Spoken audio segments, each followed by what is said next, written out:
when I redid the garage, I mean, it's been over a year. I bet I redid the garage like October, November of 2021.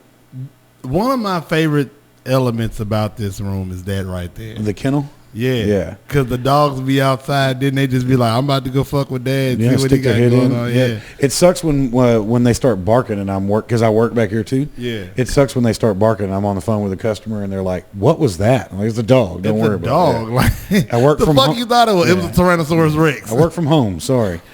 No, and I did that because, I mean, shit, my dogs are outside dogs. Why would your wife not want where you work to look nice? Oh, she loves her office too. You know what I mean?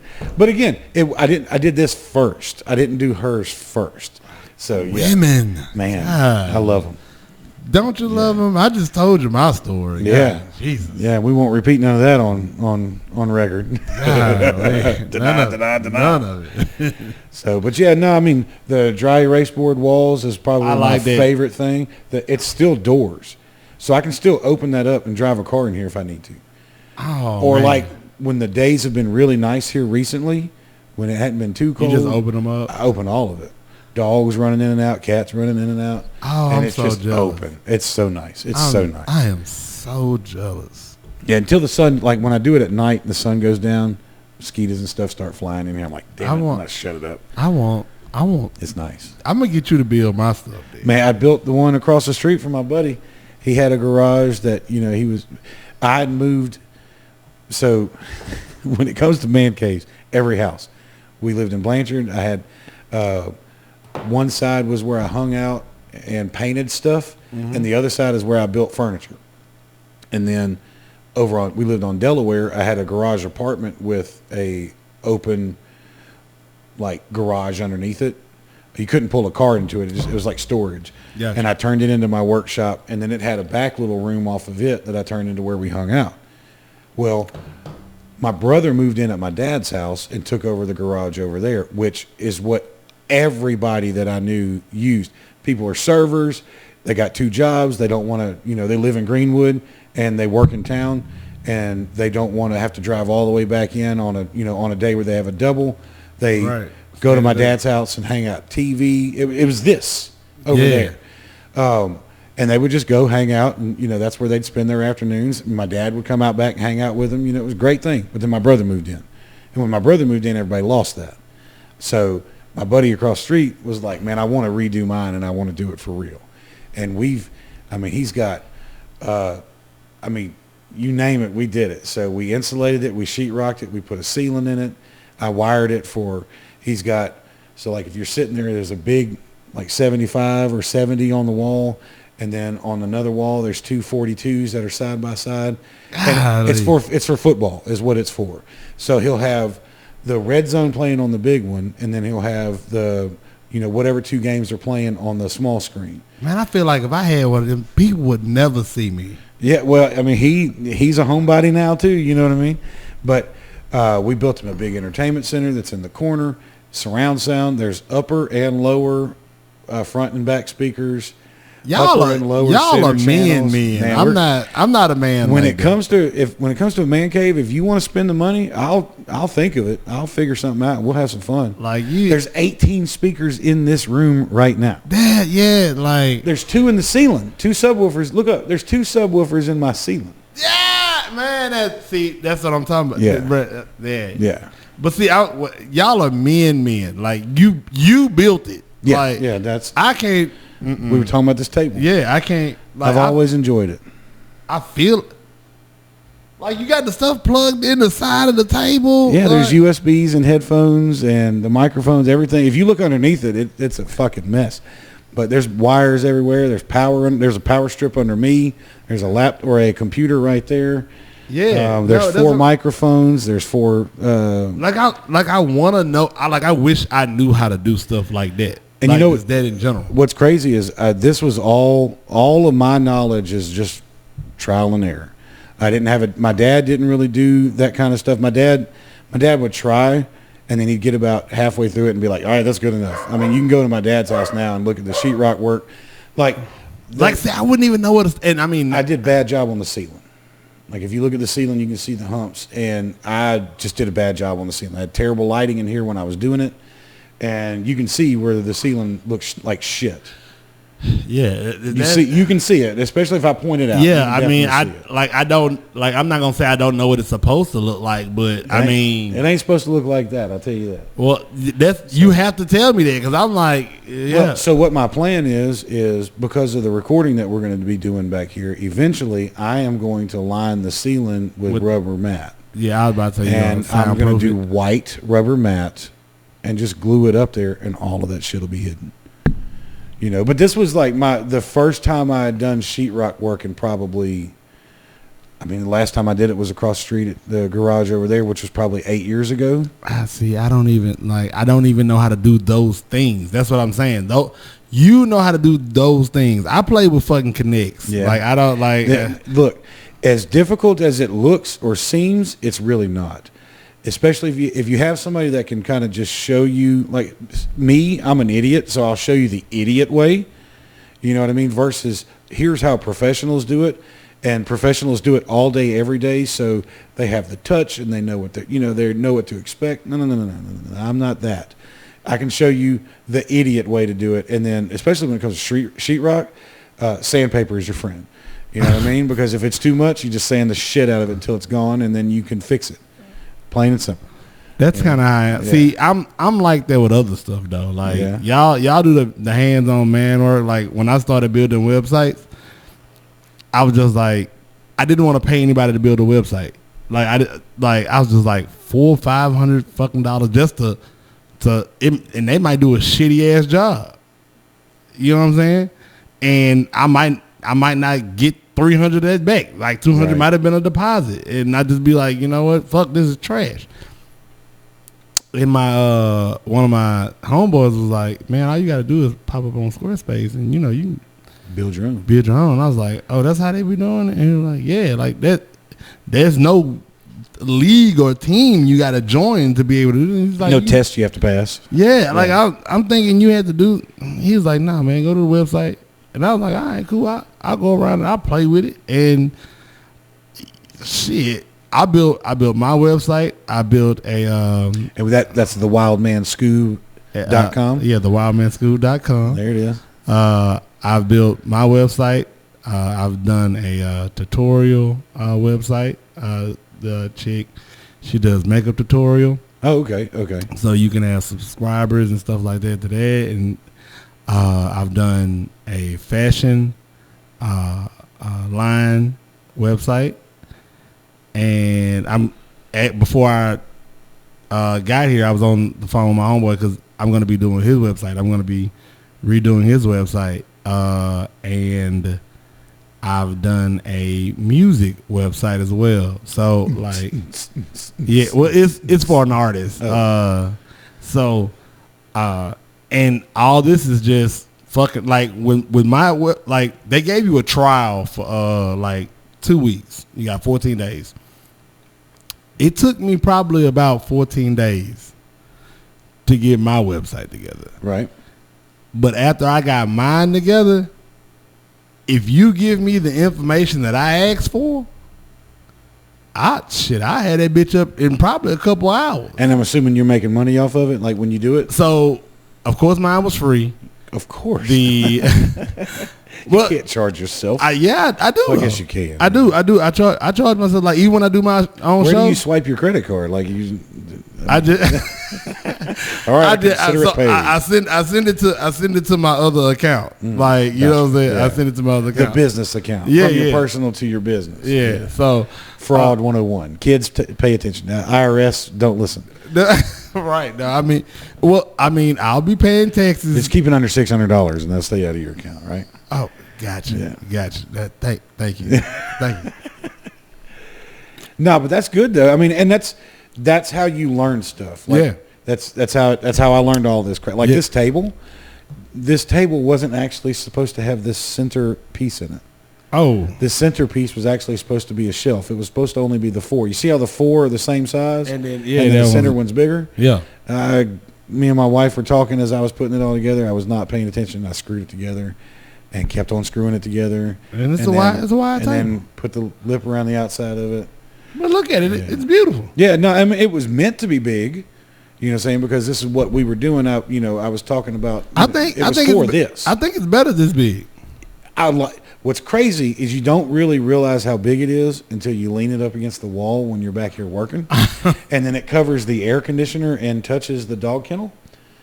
It's fucking massive. Yeah, no, it does. Yeah, it's huge, and you also don't realize until you're trying to hand something to somebody.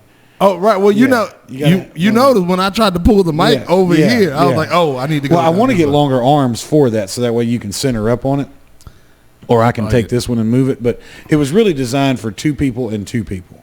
Because back when we were doing all this, there was a lot of times there was 4 or 5 of us in here. Yeah, and then we had to share a mic every now and then. And so that's kind of the thought process behind all of it was, for us to be able to sit across from each other and talk. Because me and Mark was just about to start Chest and Chamber. Yeah. Well, I told him, I was like, yeah, you gonna be my co-host, yeah. And he's like, oh, I didn't even know that. And I was like, yeah. I listened to a few of them and then you quit putting them out. I like my favorite thing was the music in the background. I'd never thought about that until you had music turned down real low and it always played in the background. Yeah, I mean, it was great to kill whatever little background any hum or anything you have in the background. Yeah, because I didn't know, man, and that's trial that. You're the hands-on physical dude. I can play around with this shit. I taught myself how to record music as well. Yeah. I want to make a song for a video. I'm not a music producer. Oh man. Now Mark can do that for you. Yeah, I need to get because I got a stupid, and that's one of the things I want to talk about tonight is I have so many stupid ideas that I've just been writing down. That did I show you here? Let me show you this. You haven't showed me anything. This is the first thing I made when I got my computer. It is it's ridiculous. It's dumb as shit. But me and a buddy of mine, and he was like, "This is what you got to do. Here's what we're doing. You ready?" Yep.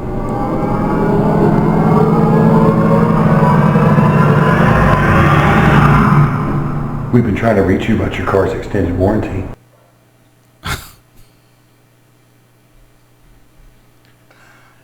I mean, it was funny though. What you can't tell is my daughter had put makeup all over my face, so I have the heaviest makeup on, and you can't tell because the light sucks. Yeah, I'm about to say our lighting is terrible, but I mean, my face is so pink. I wish I had a picture of it.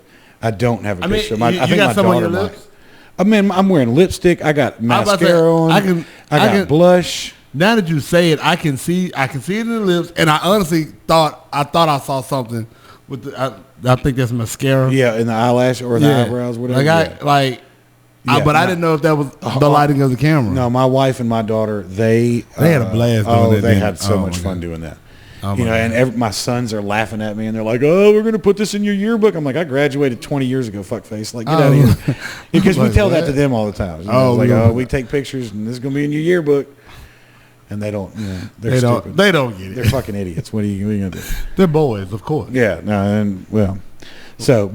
we did that. That was the first video, and then it was just something silly to put out, and then I've got I was thinking about because the channel, the podcast has never had an identity at all. I think that's been the problem the whole time. I think that's why Glenn kind of backed off is because we didn't go anywhere, and I think it was because we didn't have an identity. We never talked about anything. We never did anything. Well, I'm kind of in the same boat now. You know what I mean? Where I don't have an identity. I thought about doing the all around Shreveport. Did I show you that? Did you ever see that? Let me see if I can find that real quick. I thought about doing basically it's called All Around Shreveport is what I was thinking about, and it would be just everything around Shreveport. This is what's going on. This is what we have here, and this was the little promo that I made for it. And again, never did anything with it.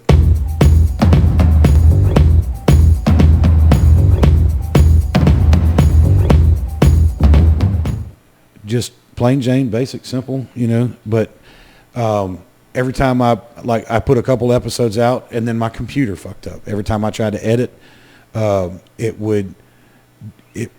everything would go in together, but whenever you edit it. That's because you're using a PC. Yeah, I was using a shitty PC. Oh, okay. Yeah, I was using a terrible PC, one that didn't have a video card, and I have fucking 4 monitors on. You know what I mean? Like, oh yeah. Yeah, I didn't have the right computing power, and it did not do a good job at all. So I like that clip though. I appreciate it. Yeah, that was a good clip. Yeah, just a bunch of I went around town and downloaded. I took pictures and I downloaded some pictures. Yeah, that was good. I like that whole little bowling balls with a pitchfork. Oh, too much comedy for one night. God, watch out, everybody. I think I might have to edit that one. Don't post that. But if you probably want to get a pop real quick, post it. Yeah, no, I get it. But do not post it until you have videos ready. Like, that was my problem with posting that other one. So what what you do? This is just an idea because I'm game. So record 20 episodes, 10, 15, at least 10. Right. Get at least 10 or record enough to where when you post that one, it gives you the opportunity to go viral. And then I have something for them to see. Because that's kind of what messes up some people with content. I'm glad you have said that, because that's what I said to the guy that's a friend of mine that I shot that video with. That was my problem with putting that video out. And he was like, oh, man, you're just dragging your feet, which I felt the same way. Like, okay, maybe I am just dragging my feet. It obviously hadn't been seen by nobody. You know what I mean? I think it's had 5 views. But if it would have been something, I had nothing. You had nothing after that. I had some things, but it's all But see, that's the thing. That's like one thing I know I learned. It was they were talking about putting out content, and they was like, continue putting out content even if you don't like it. Just put out the content. Just put it out. And I'm like, why? That's stupid. Because I'm one of those people that if I put it out, I want it to look good. I want it to be nice. There's like, no, just keep putting it out. Keep putting it out, no matter what it is. Now. And I'm like, why? Because when something hits, they're going to go look at it. Right. Look at everything you do. Right. They're going to look at it. Like, at one point when I was putting all those reels out, one reel popped.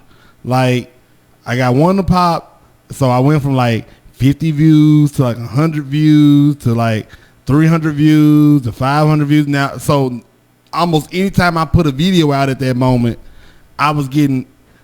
I felt like if I could get 100 views in an hour, because it used to take me to get 100 views in a week, hell, a month.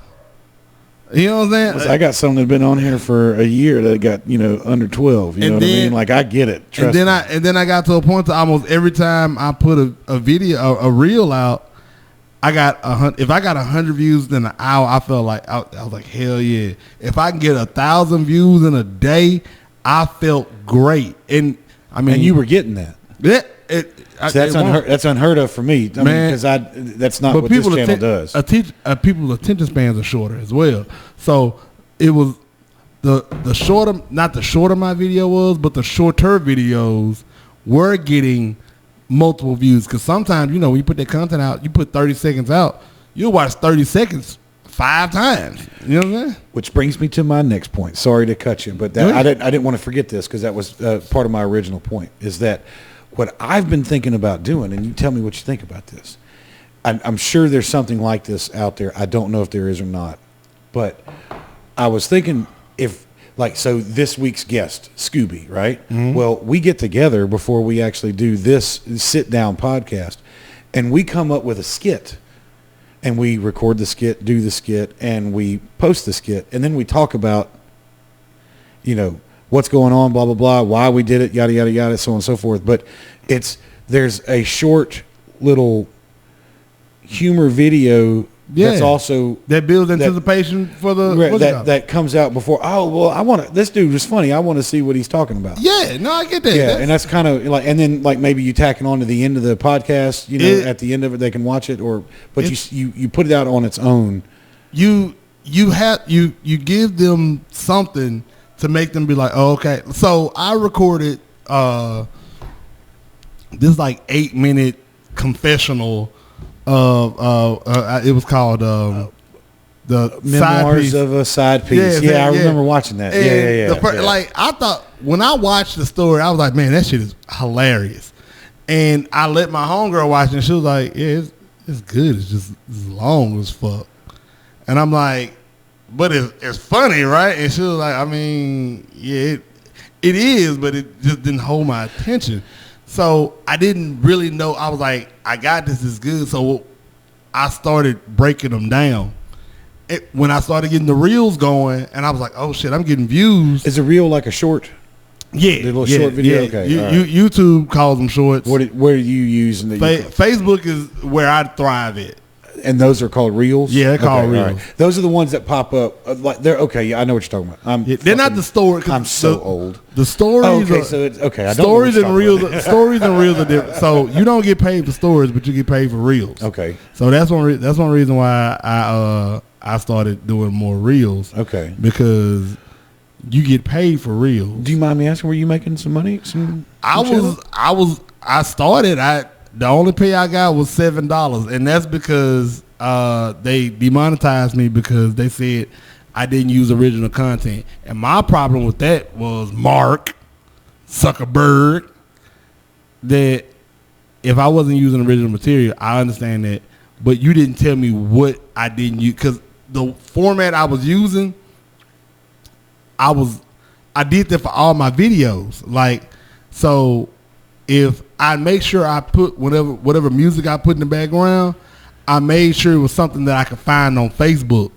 So I turned my volume down. Like if I had music playing, I turned their volume down. Excuse me. If I had like a song playing in the background while I'm doing it, because I edited the video, then I uploaded it. Right. So when I edit the video, if I put music in my video, I'd make sure that whatever song that I'm using, they have that song. So all I have to do is turn their volume down, and they'll still get the credit for when I post the video. So if you made a song called Jump My Ding-a-Ling, I'd be like, okay, cool. Johnny got this song called Jump My Ding-a-Ling.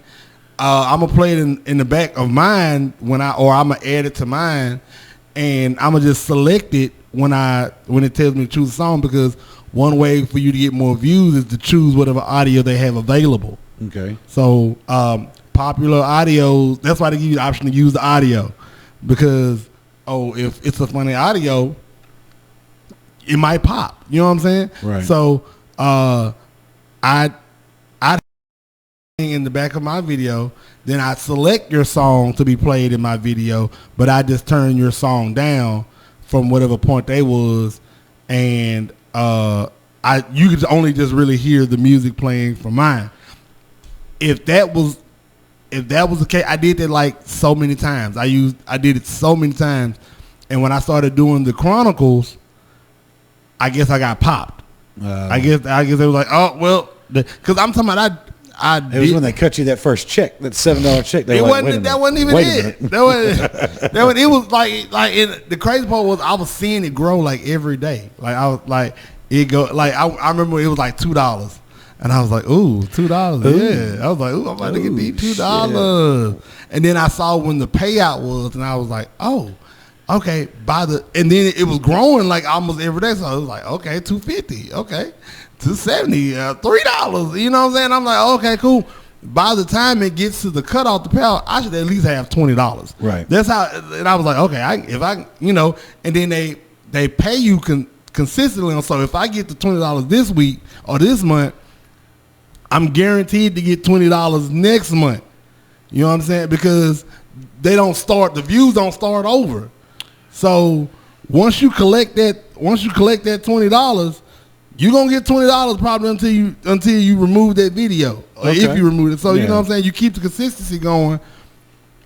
So I'm like, okay, cool. I'm moving on my way. I honestly only want to make maybe like $200-$300 a month. Yeah, just something. Yeah, you know what I'm saying. Yeah. Like So I was like, all right, well, cool. I saw the progression, and then they demonetized me, and I was like, "What's going on?" They was like, "You didn't use original content," and I'm like, "Okay, tell me what video."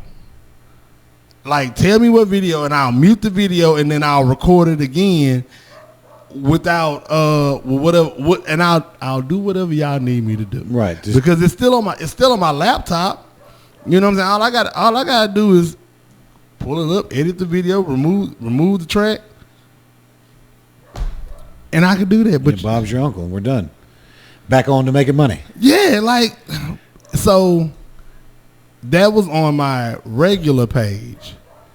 Then they hit me up and was like, "Oh, do you want to monetize your comedy page?" And I'm like, "I do, but I can still make money, but people have to give me money." Like a Patreon type deal. Yeah, okay. Like they do the thing with the stars now. Man, I actually was doing something. This is my whole. So when we were talking earlier about when I took off for that month, right? The reason why I got super heavy in the reels is because I knew I was taking off from like doing shows. Gotcha. I wanted to stay relevant without being seen. That makes sense. Yeah, that makes sense. Like I'm kind of smart. I didn't even really. I'm talking to myself, and I'm like, God. Now that I did know, I want to make sure. Yeah, I mean that makes perfect sense. I was visible without being visible. Like and I learned that from Lil Wayne. Lil Wayne went to jail, and he put like 1 million songs out. So the whole time he was in jail, we didn't really know he was in jail. Yeah. Do you think he learned that from Tupac? Because Tupac died, and he's been putting songs out for the last 27 years. And all they're doing is remastering Elvis song, R.I.P. Lisa Presley. Oh yeah, I forgot about that. Yeah. I forgot she died. So, well, let me ask you this: like, you took a month off, but like, okay. So for you guys, where's my camera? There it is. For you guys that don't know, I tried to do comedy at one point in time, and then he was doing comedy. I say tried because I really, you were doing it. I was a very beginner. Oh God, here we go. You were doing it anyway. You were doing it. Life. Oh shit, my camera just cut off. What the fuck just happened? What did you do? I didn't do it, but it cut off. There it is. Shit, don't do that again, camera. So, but anyway, and it's been like 2 years. If not longer. Yeah. I mean, but 3. You were working. I mean, I am still writing. I have not stopped writing. That's all that matters. And the writer always going to get paid FY. Well, and I'm also still thinking of just the dumbest shit ever. So that is fine. But it looked like at one point in time, like the comedy scene here was starting to really pick up. And I know that we've gotten some bigger name acts at some of the places, but that's aside from that, I'm talking about LOL and some of the restaurants around town that we were doing comedy at. Like the Missing Link or Tiki Bar is one that popped up. I know the El Chico, or not the El Chico. Barcord. The Barcord. Trejo's closed. Trejo's, but it looked like the stand-up scene was starting to really pick up. Was I mistaken on that? Or no. Were the fans starting to show up? Was it just comics? No, we got some good talent out there now. I'm gonna say I was definitely a part of that because I believe it. Especially if you showed up every night. Yeah, yeah. Man. So when they initially opened LOL, we had an open mic night, but it was some stuff. That's where I started was with that open mic. Yeah, and I know that. Like there was a point in time where y'all were talking about doing, I think it's called a bringer show where you have to bring people with you. Yes. And everybody got mad. So everybody was upset about it. At that time, how it was being operated, the open mics just were not working, and he felt like he was taking a loss. I'm sure he was. Yeah. And if he was paying anybody to be there, he was definitely taking a loss. Not only that, when we were there, we weren't drinking. Oh, and this is the first drink I've had with you. This is the first drink I've had. My wife's sober 7 years on February, so probably 7 years. You ain't never had that to drink? You sure fucking did, but you had that Crown Royal for me everything. God damn, you're a stand-up guy. Thank you so much. Well, I'll get down with some of this. You know what I mean? To you. To me. To us, yeah. You know what I mean? And see, but you know what? Shreveport has not cultivated the idea of how open mics work. I don't think Shreveport's cultivated the idea of how a lot of things work. But don't even get me started on that. I don't think Shreveport supports anything. You know, say look at the mud bugs, look at the baseball, look at the basketball. At one point, the mud bugs. Before I moved, the mud bugs were winning their championship, whatever it's called, every fucking year. They were like the best team in the league, whatever league that is. Yeah, I don't even remember what it is. They were still in Bossier then. I just went to my first Mudbug game like 6 months ago. First time ever, and it was awesome. Hadn't been back since. What the fuck's wrong with me? Yeah, I want to go. I want to go to. I've been talking about I want to go, but I always forget. And man, so I learned a thing or two. Like if I can get a friend of mine to hook up what he said he could hook up with the Mudbugs game, I'll call you and we'll go to one like that. Because we sat up in the bleachers, and those bleachers are still Hearst Coliseum bleachers that are made of wood pickets from the 40s or 20s or whatever it is, and they hurt your ass. They hurt every bit of your ass, especially if you got as much ass as I got. Yeah, I get it. As much ballast when you sit down, you know what I mean? That's a lot of weight sitting on my asshole on that little bitty chair. And man, it is uncomfortable. But they have like couches and like bigger chairs down around, which is where you want to be anyway. Yeah, no, around the ice. And a friend of mine claims that either his sister-in-law or his brother-in-law, somebody has access to one of those suites down there, and it's like 15 people. You own it. You go to whatever game you want. You like. I mean, I'm down. I'm down for that. I'm definitely down for that. Especially if we're by the ice, because then they slam into it. Yeah, you be like, oh shit. Yeah, and then like, but it was neat because like there was a lot of people there, but I don't know how many of them were there just because of the cheerleading. That's why we were there. Is my daughter was cheering, and there was 8 other schools that were there, so the place was full. Packed. It was full. It wasn't even packed, but it was full. It was full. It was full. It was it had some folks in it, but. I do hear they support it better now. From what I can see, the fans that support Mudbugs are the same ones. This is what I've been told. The fans that support the Mudbugs have been the same ones. They have a core group of fans, period, and like they support who supports them. So like. It's all about relations, bro. Yeah, and at one point in time, that restaurant Dilla's over here on Piermont, they had if you went to the Mudbugs game. And you brought your ticket in the next day, it was like half off or something like that. Or you got a free, queso or some shit. Yeah. And there'd be a line out the door the next day. And the guy was like, it's the best damn promotion I ever did. No, I'm partnering with him. And I don't know if you know, like, when I post stuff, I'll be like, hey, text Scoob to this number, right? And when I tell you to hop in that text group, every time I do a comedy show, I send a free ticket. Oh, no shit. Yeah. Okay. I'd be like, hey, with your purchase of I can send you a free ticket and tell you to put in this code. I could be like, hey, Johnny, this is your personal code. Put this in, you get a ticket, and when you buy a ticket, you get another ticket for free. So if I bought one, I'd get 3, or if I bought one, I get one. You get an extra one. I mean, I can. I was just making sure I was following you right. I can make it however you want to make it. Like, you know what I'm saying? Like, hell yeah. I can make it however you want to make it. Like, I want 47 free tickets. Yeah, but it's just me coming. So this last show I did, I know I gave over. The tickets are $15. I know I easily gave over $3,000 worth of tickets away. Where'd you do it at? I do it through. No. Where'd you do the show at? Oh, LOL. I do the show at LOL. So, and you're talking about there's because you. If you don't mind me saying this, you recorded a special. Do I need to edit that out? Oh yeah, no. Is that where you did the special? Was at LOL? Yeah, I did the special at LOL. So we were talking about the growth in the comedy scene. Sorry, you're right. I'm sorry. Yeah, I haven't drank in years, and I drank and I drifted. It's all good. So, you want a cigar? Oh yes, do you want one? Yes. Oh, we got all that. Where am I? Did I? Yeah, I was about to say, where the fuck did I just put that cutter? Oh my god, I forgot all the rules. All right, so you told me to get. You called them Deadwoods, and whichever one you don't want, just hand me one. I'll smoke it. And it don't matter. I bought all of them for you.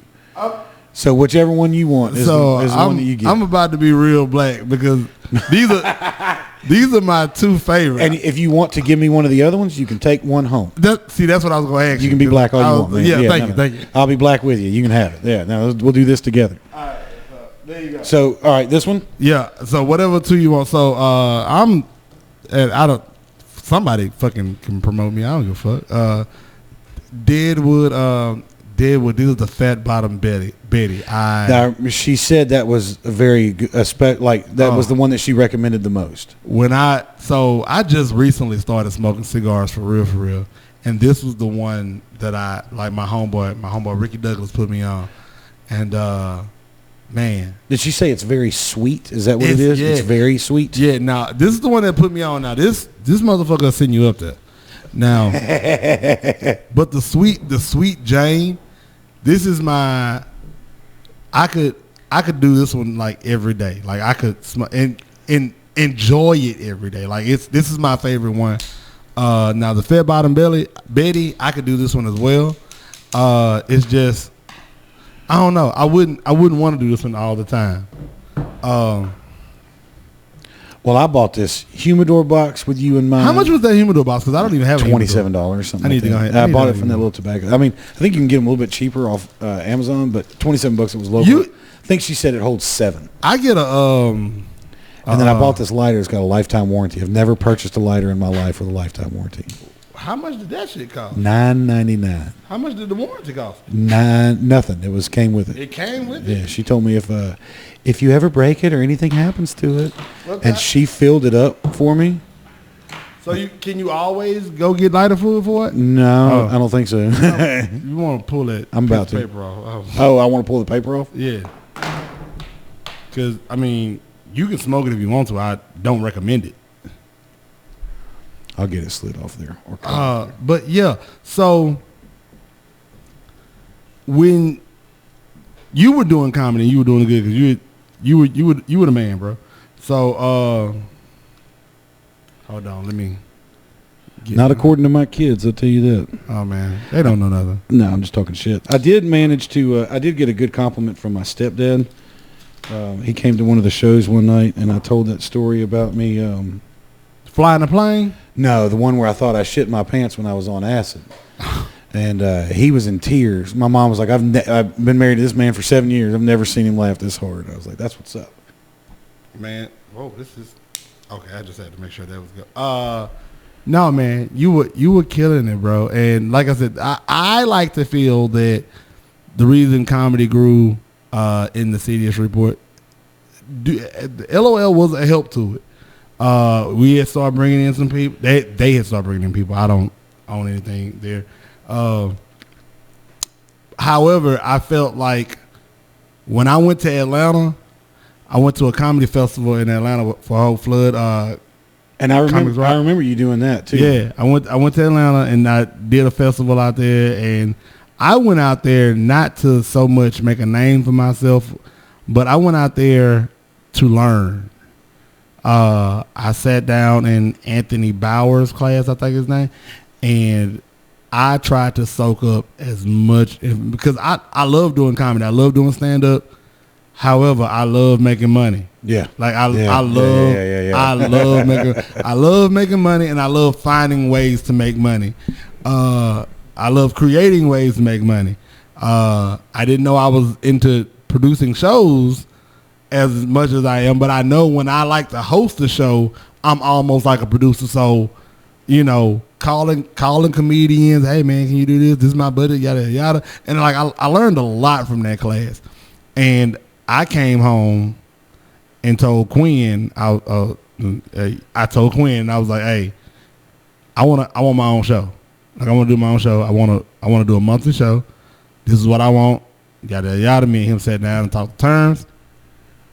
And I took my notebook that I went to Atlanta with, and I used my resources, and I saved my money where I could save my money, and I can successfully say I've been putting on a show for over a year and a quarter now.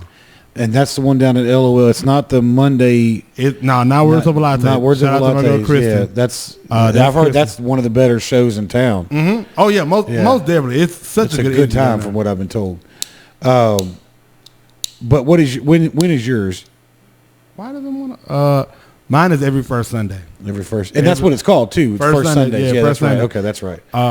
Don't click it immediately. Like hold it and let some gas out before you click it all the way down. Or then maybe don't do that way. Maybe do it faster. Let me see it. Got a lifetime warranty, so if you did. Oh yeah. All right, it's clicking. Let's see. I mean, I got a lighter in the car. No, I mean, you did a great job at lighting it. Hey, man. I mean, from the look of it, it ain't got no damn fluid in it. The woman's supposed to have filled it up. Hold on, let me see. I got lighters right there. Yeah, I was about to say, I just want to look at it. Yeah. But, no, and... Let me see if I got some fluid. Go ahead, talk. I mean... Oh, no, it does look like it doesn't have any fluid in it. Right? Am I tripping? So, I came back and I started putting on my own shows. And I think that inspired everyone else to kind of start doing it. So, Mark and Clyde started doing Barcord. That's the Don't Die one, right? Yeah, Don't Die. They're not doing it right now. I don't know what's going on. I mean, they recently put a post out that said that it was over. It was done. Mm-hmm. For right now,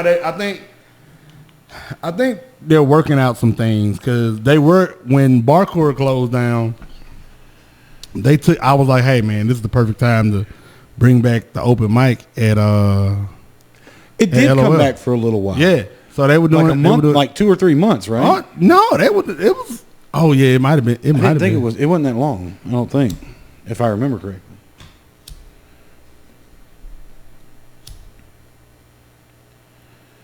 You have to get some fluid for that thing. See, you said so many nice things about me being a gracious host, and then I shit the bed with the lighter. Jesus, Jonathan, do better. How long do you think I can go for an ash? Oh no, that's actually the game I play. Oh yeah. Yeah, I try not to have. That's what I was learning. This motherfucker right here ain't bad. I've smoked a handful of cigars in my time, and they usually I get bored with them really quick. But this one's not. It's not terrible. Damn, it's raining again. Ah, damn. Well, anyway. Anyway, but yeah, Mark and Clyde, they had Don't Die on Thursdays.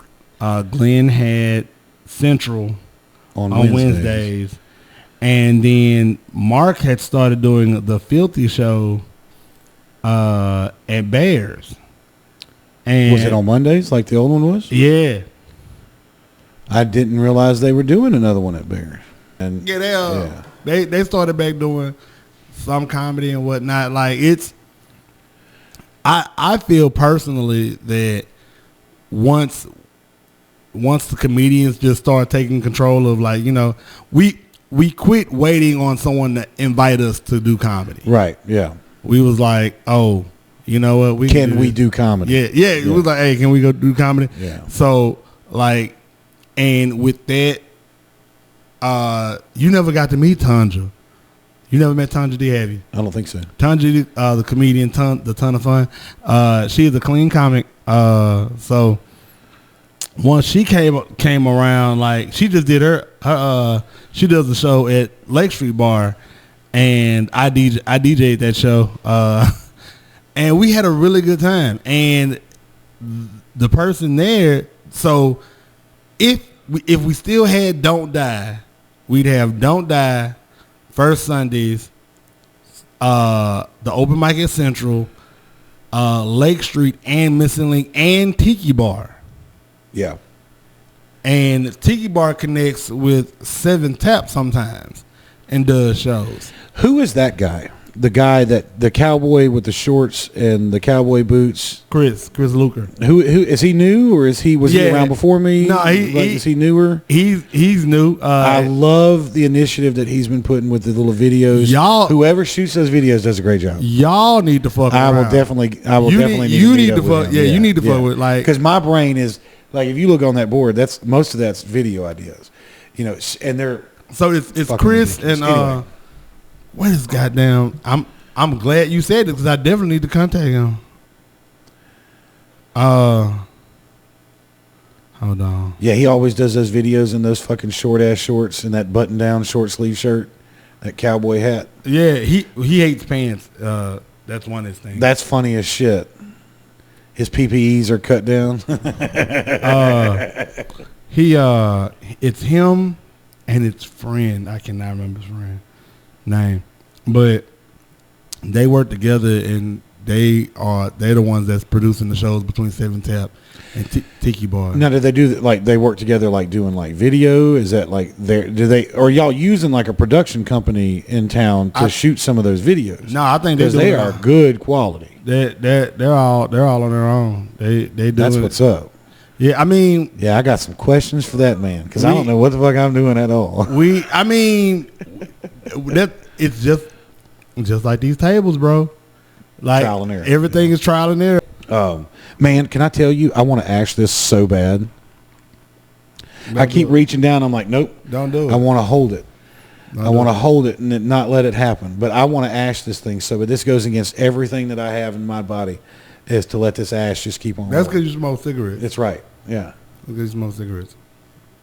So, but I'm glad the comedy scene was stepping back up. I'm glad that that Missing Link show kept going because me and the owner of that place started that. I had to back off, and Glenn kept it going, or whoever else kept it going. Glenn was. I am so glad that kept going because that's a really nice venue. And it's gotten better. They got better speakers. Yeah, they got better speakers.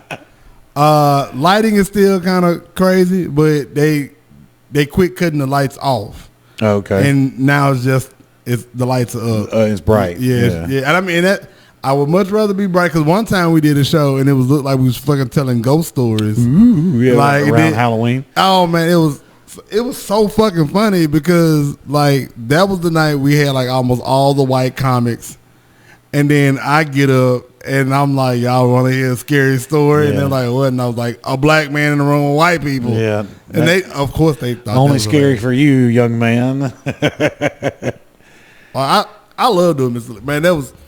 See, you weren't around. We had this one epic night at Missing Link, and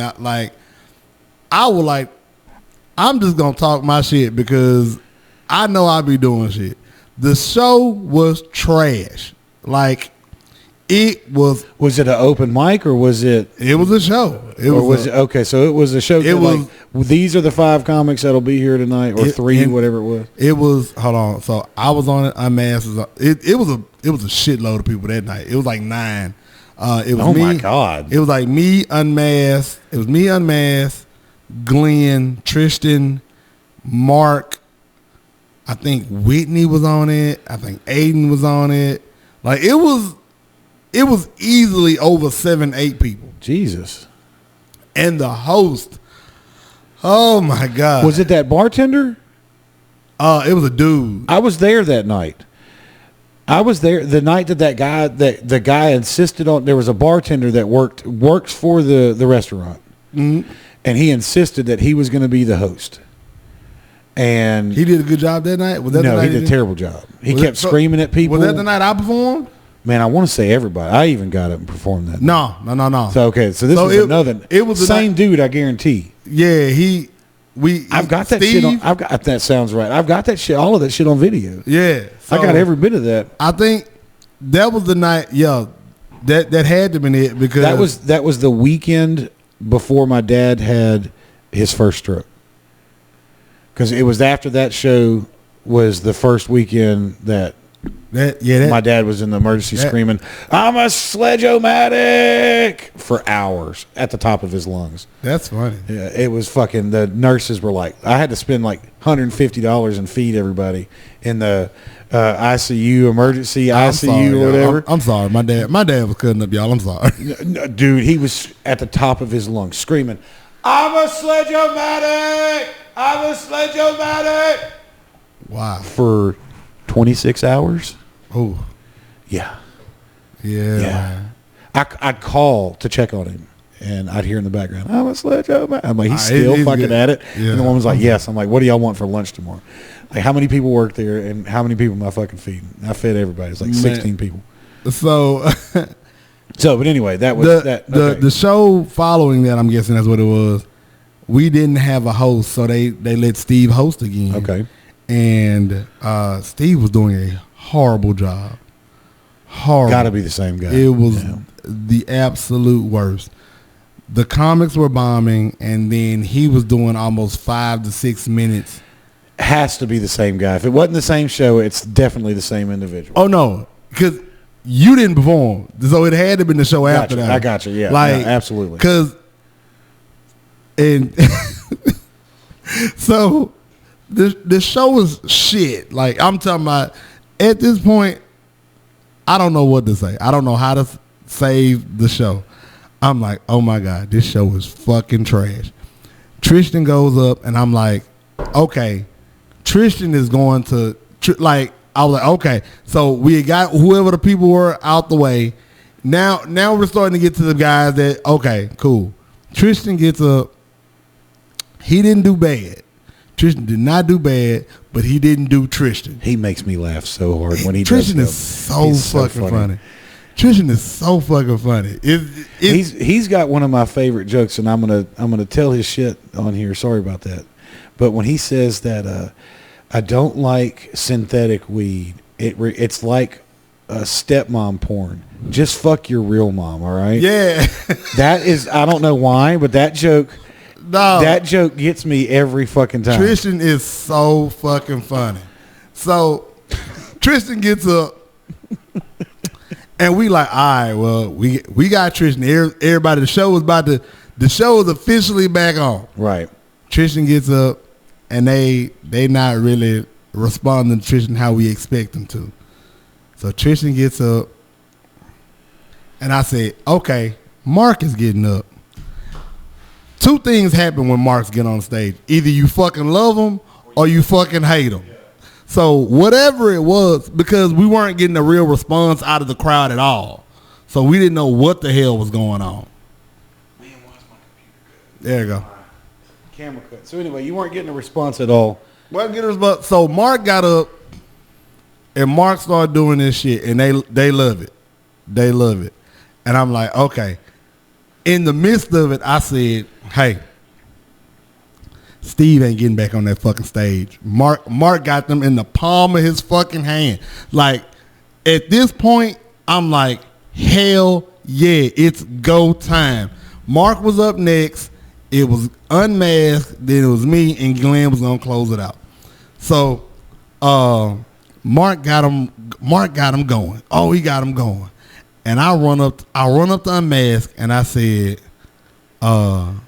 hey, when you get up there, when you come down, introduce me. Don't give the mic back to Scuba Steve. Introduce me. Scuba Steve. Because he had like swim trunks on that day. Yeah. And he was, oh God. And I'm remembering now how I know all this, but continue, please. I'm remembering now why all of this rings a bell. I remember now. So Unmasked gets up. We tried to get the information to Mark, but we kind of knew we wasn't going to be able to because he was already on stage. Right. So, Scuba Steve gets on stage, and in the midst of Scuba Steve talking, I think Unmasked just goes up there and like kind of just takes. He didn't just take the mic. He was introduced, but he was like, "Hey, you ain't got to do all that. Let me just go and get up there." Yeah. Unmasked is on stage doing this damn thing, yada, yada, yada.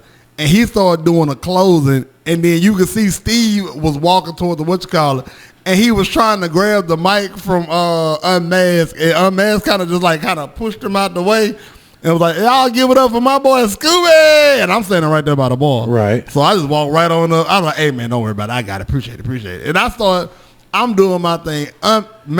Mark killed it. Unmasked killed it. I laid their ass to rest, and then I don't bring up Steve. I bring Glenn up. Right. Glenn gets up, does his thing.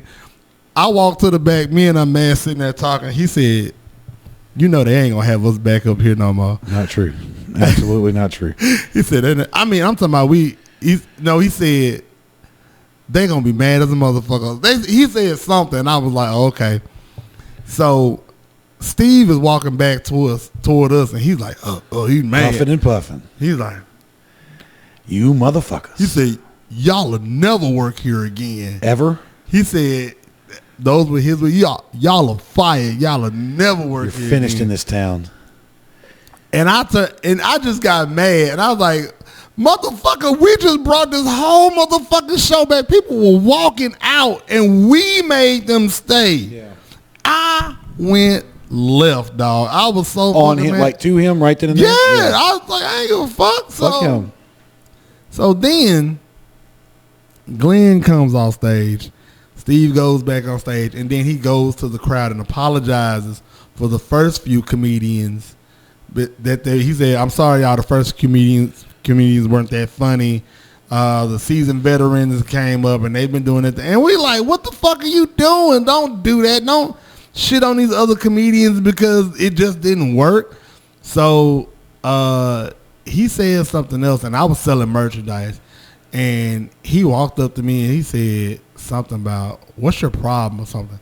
And I let his ass have it again. And I was just like, I was ready to fight at that moment. Like, I ain't gonna lie. And I already had like a drink or two. I was ready. And I'm never the dude ready to fight. I'm always that. That night was a different story. Man, I was so fucking mad. Man. But the owners came up to us and was like, hey man, don't. Yeah. He doesn't speak for us. That's yada, right. Yada. Yeah. He's like, y'all were awesome. Y'all were great. We're going to have y'all back. And I was just like, oh, okay, cool. See, I remember now how why all of that was ringing a bell. Every bit of it is because I got wrapped up in the text chain with that the next day with Glenn and the owner. I don't remember exactly what happened, but yeah, I was, yeah. Because it was like I said, it had. That's why you feel like you were there. Yeah, that's why I felt like I was there, is because of the text message. Ah! I knew that was going to happen. And we are the champions, my friend. I knew that was going to happen. Can I ask now? Yeah, go ahead. Oh, thank God. I've been hoping this thing didn't fall on my lap. That's why you wasn't smoking the hardly anymore. Oh, you're kidding, man. I was still puffing on it away. He's just like, I'm going to just hold it so it don't fall. But yeah, man. No, so I remember getting in on a text message about that and hearing all about that douchebag being a douchebag. And that's a shame, because the people didn't need Maybe all I need that. to do my mic like yours. Wait, just down? Yeah, do it how you want to, man. I'm just Get comfortable. because I'm having a problem smoking the cigar with the mic too. Like it's Whatever makes you happy, man. I don't know because it might be because I'm right-handed and the mic is on the right hand side. Maybe. Yeah. Well, I guess I'm gonna have to work it like this. Anyway, go ahead. I mean, that was it. That's just, I remember getting that. I remember being a part of that text message. Because as soon as you said. He loves us now. Steve loves us now. As soon as you said that y'all called each other on and off stage, it fell back into me.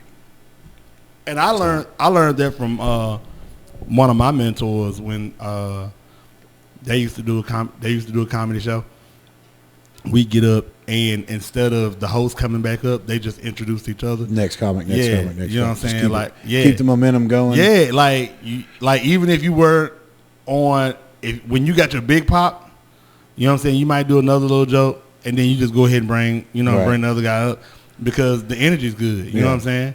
And it takes away from it takes away from the host having to come back and do all the other stuff. You know what I'm saying? Just it was real good. Like I ain't gonna lie to you, I enjoy producing shows. Like being the guy behind the scenes. I enjoy it. I enjoy it so much. Well, there was a show that I put together. I say a show. There was a lady that called me. Somebody that I knew gave her my number. Her husband's birthday party. He loved comedy. Blah blah blah. They were performing whatever that supper club is. That's a couple doors down from LOL. If you know what I'm talking about. Yeah. There's a club that's down with the little light there, whatever all the lights and stuff. Yeah. Well, there's a comic named Tony Casillas. You know what I'm talking about? I found him a couple years ago. My wife and I were going to Oklahoma City for the weekend for our anniversary a couple years ago. And we went up to Oklahoma City, and they have a brick town comedy club or something up there. And I didn't care who was performing. We were just going to go see the show. I was wanting to look at the comedy club. I wanted to see how they worked. I wanted to see like if they sold food, what kind of food, you know what I mean? I just kind of wanted to see it because that's how I am. Anytime I go to a city, what is the comedy scene like? Well, I was thinking that at the time, Larry's Pizza was talking about closing. They hadn't closed yet, but they were talking about closing. And Larry's Pizza over there at Erie or East Kings and 70th. It's Hunter's something. Hunter Crab. Hunter Crab, yeah. It's one of my restaurants on my website. Oh, yeah? Partnered with them. But I was thinking about if I could afford it, what would it take to rent that place? Because it's great. I think it would be a great comedy club. I think the location would be fire because it's not downtown. It's around other things. And this is all the shit that I learned at that other comedy club. The shows are at 7 and 8, or 7 and 9, 2-hour-long shows, whatever. You need a place for people to go before and after. And you need a place that they're going to enjoy that's not too far away so they can drink and blah, blah, blah. Right. And that's what made me think that 70th Street location was perfect because there's all those restaurants. You're centrally located in town. You're right by neighborhoods. You're right by, fucking if you need to go to Lowe's when you get out of here, it's right there. You know what I mean? Like I need dog food. Let's go to the store. There's a ton of stuff that's right there. Anything close to a Walmart is always good. Yeah. Yeah. And then you got Target right there too. So. Yeah. And all the shops that are in the parking lot of it. And that's the other thing I thought of is there'd be no problem with parking. The parking lot's huge, no problem with parking. It was it has a kitchen. It had what I'd consider a green room. It has something for, people to kind of like get away. It would have a perfect spot for bar, blah, blah, blah, blah, blah. And fucking $12,000 a month for rent. I can't fucking afford that. You know what I mean? Not at all. Not if I'm talking about being open Thursday, Friday, Saturday, Sunday. You know what I mean? Yeah, you gotta bring in the big names. Yeah, you gotta find some shit. You got well, going over there, I met this kid, Tony Casillas. He's fucking hilarious. He was the middle act, and I can't remember the guy that he brought up, but the guy that he brought up Tony was funnier than the guy that he brought up, in my opinion. So I got this dude's information. Me and him talked back and forth a couple times. And this lady that wanted this birthday party, I was going to get him to come do it. He told me how much. And he said, normally I charge this, but because it's just one night, and I reached out to, who's the big comic at LOL? What's that tall dude's name? Munchie. I reached out to him and told him about him because I was like, man, if I can get you here for Friday night to do that party, and then Saturday and Sunday you could do something at LOL, and it's a win-win for everybody, then I'm going to do it. Well, I don't think Munchie ever reached out to him. I don't know if he ever looked into it or not. I don't know. I never talked to Munchie again after that. You still hadn't talked to him? No, this is I was wondering. He drives trucks now, so. He what? He drives trucks. He's not doing comedy anymore? Yeah, he's still doing okay. Every now and then. Okay. So he still does the booking for LOL. Okay, well, but this was pre-COVID. No, it was probably mid-COVID. Probably beginning of last year, end of year before. Oh, okay. So within I'd say about a year or so. Yeah, he wasn't driving trucks then, I don't think. Well, anyway. So when I hadn't heard back from him, I looked into. I was going to rent that theater over in Bossier, that Bossier, whatever, where the pizza place is, and all those restaurants in that little part of Bossier. They have a theater over there. Yep. And from what I found out, the theater is like $150 to rent for the night. And you have access to I think it's a 200-seat seating area, the stage, the green room, the lights, the sound, the video recording equipment, the ticket taker, the fucking rolling beer cart, all this crazy shit. And I was like, why don't I just put together a show and do it? Well, unfortunately, that weekend that all that was happening, they had extended a show and it wasn't available to rent. Right. Have you ever considered doing something like that, and just instead of LOL, instead of anybody? Yeah, I actually just talked to a bar owner now. Now, the thing with some of that is now I hadn't looked completely into that. Now I did know I knew they did it for cheap, but I didn't know what you had access to. Yeah, if you look online, it kind of tells you everything. And when I called, the lady confirmed it, and it's It's kind of it's almost too cool to be. They had their own beer. And I didn't get to talk to her about the beer. I don't know if you have to, do you have access to just the cart? You fill it up and you make the money, right? That's what I don't know that I don't know. Because with comedy shows, not all comedy shows need to have alcohol. However, don't hurt. It makes it a whole lot easier. You know what I'm saying? Because some people are going out there. I don't remember. I think it was Louis C.K. that was talking about it, and he was like, these people are getting a babysitter. They're driving into town. They're spending money on dinner. They're spending money on a show. If you don't do your job, they just wasted their night. It might be the one night that they've had in 6 months. Yep. It might be the only one that they get for 6 months. You got to, if you're doing big name production where people are paying to come to see you, you got to come through. Bless you if that was a sneeze. It was a cough. I agree. I completely agree. And I'm trying to get there to where I can put some money in a big person's pocket. You know what I'm saying? And honestly, I want about 3 big comedy shows. If I can do 3 big comedy shows, I'm okay with 4 big comedy shows. I want to do one each quarter. If I can do 4 with big, I'm not gonna say big, but if I gotta spend $6,000, I'm gonna make it back and some. So even if I make it back, I can get another. You know what I'm saying? If I break even every time, I'm okay with that. Yeah, as long as you're not losing. Yeah, I don't. Well, and that's the thing is how much does it cost to get a mid-level comic that is touring? You know what I'm saying? That has some sort of a draw. I don't know because they don't reply back. The booking people don't reply back. It's you and you have to go through booking. You can't go through. Some of it they'll have their email address up sometimes, or the email address of the booking people, and the booking people don't.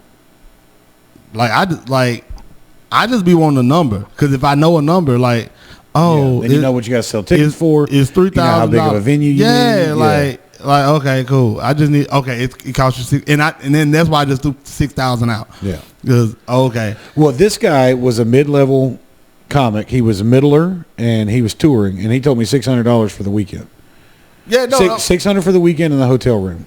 See, and that's what I ended up getting Glenn. I think it's what I ended up getting Glenn for the show because Glenn ended up doing the show because the guy ended up getting booked on something else. And he called me and he was like, "Hey man, I am so sorry to have to do this, but I know it's a month away, but I'm not going to be able to do it. I got booked to be, so and so with, and it was real money. Okay, not even. It's about opportunities sometimes. And I'm asking him to come to Shreveport, Louisiana from Fort Worth to make $600 in a hotel room for the weekend. And he's talking about he got a job that's going to pay him, $10,000 a weekend. Yeah, I can't. Oh yeah. I can't feasibly sit here and say, "Oh, you son of a bitch, how dare you?" Yeah, fuck that. So what I did was I called Glenn. I was like, "Hey, you want to make this money?" I'm kind of in that dilemma right now. So we got done DC Curry coming, the 10th and the 11th of February, and I go to all the shows, right? Because I work the door sometimes. And I just got called. They was like, "Hey, I need somebody to do some time in Tyler," and I want to go to Tyler because I like fucking with Rose City. Rose City is a really good spot. Is that the one that Aiden keeps posting about? Aiden Fitz, the guy that played trumpet, did comedy a little bit. Yeah. I don't know. I hadn't seen him post. I think that's what that said. Rose City. Rose City is good. It's in Tyler. Good people, cool people. They love you. And it's a good spot. I love going there. I love going there. It's 2 places I love going. It's Tyler and Leesville. Those are the 2 places they make me feel like a celebrity every time I go. It's kind of like coming here. You know what I'm saying? Hey, Scoob, what's up? Yada yada. I always sell some merchandise. And what you were saying about Louis C.K., that's one reason why my merchandise, I have like little small stuff because you had to get a babysitter. You probably went out to eat. Yeah. You bought tickets. They want you to buy drinks. It's normally a 2-drink minimum. Yep. And then there's a guy on stage telling jokes, and he might have did a great job, but he's telling you to buy a $30 shirt. Yeah. Buy hey, I need you to spend $30 buy a on this $20 shirt. DVD. Yeah, yeah. And you don't even own a DVD player anymore. Yeah, right. And that's why now don't get me wrong, I'm gonna still have my shirt. I'm gonna still have $30 shirts. Right. But I'm gonna have a $10 pen. I'm gonna have a $9 this. I'm gonna have a $7 that. I'm gonna have a $5 this, and then I'm gonna have maybe something under that.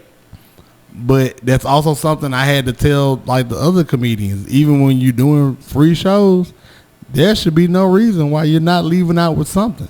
Do you do koozies?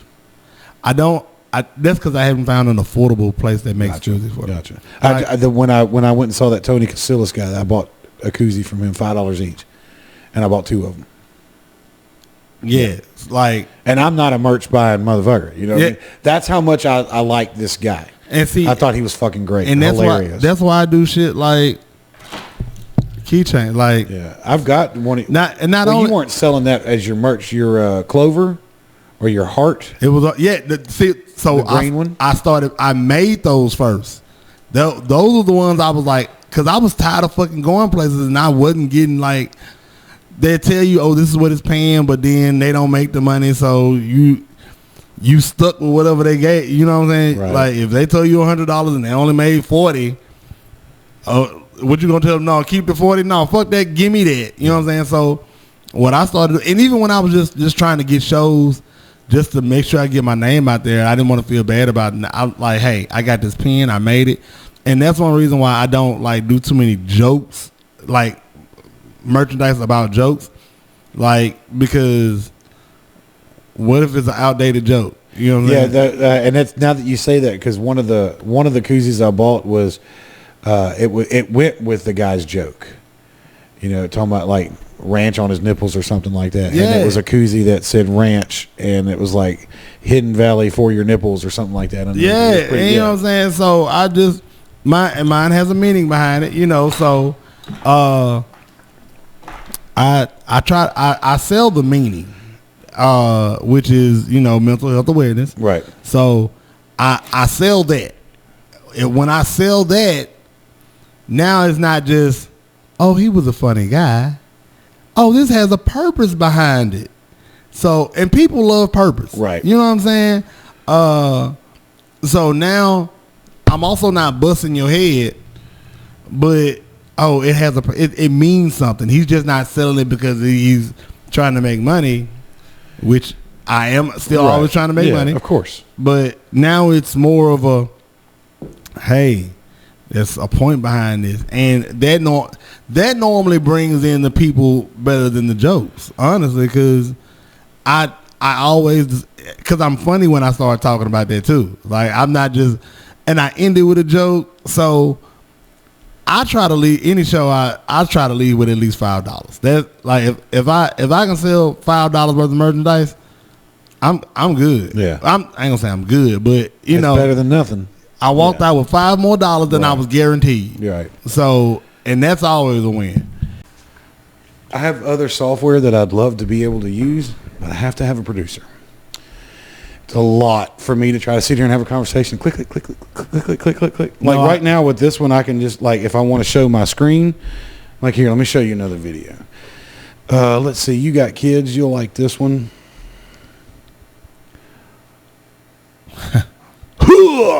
I mean, that kid put some stank on it, son.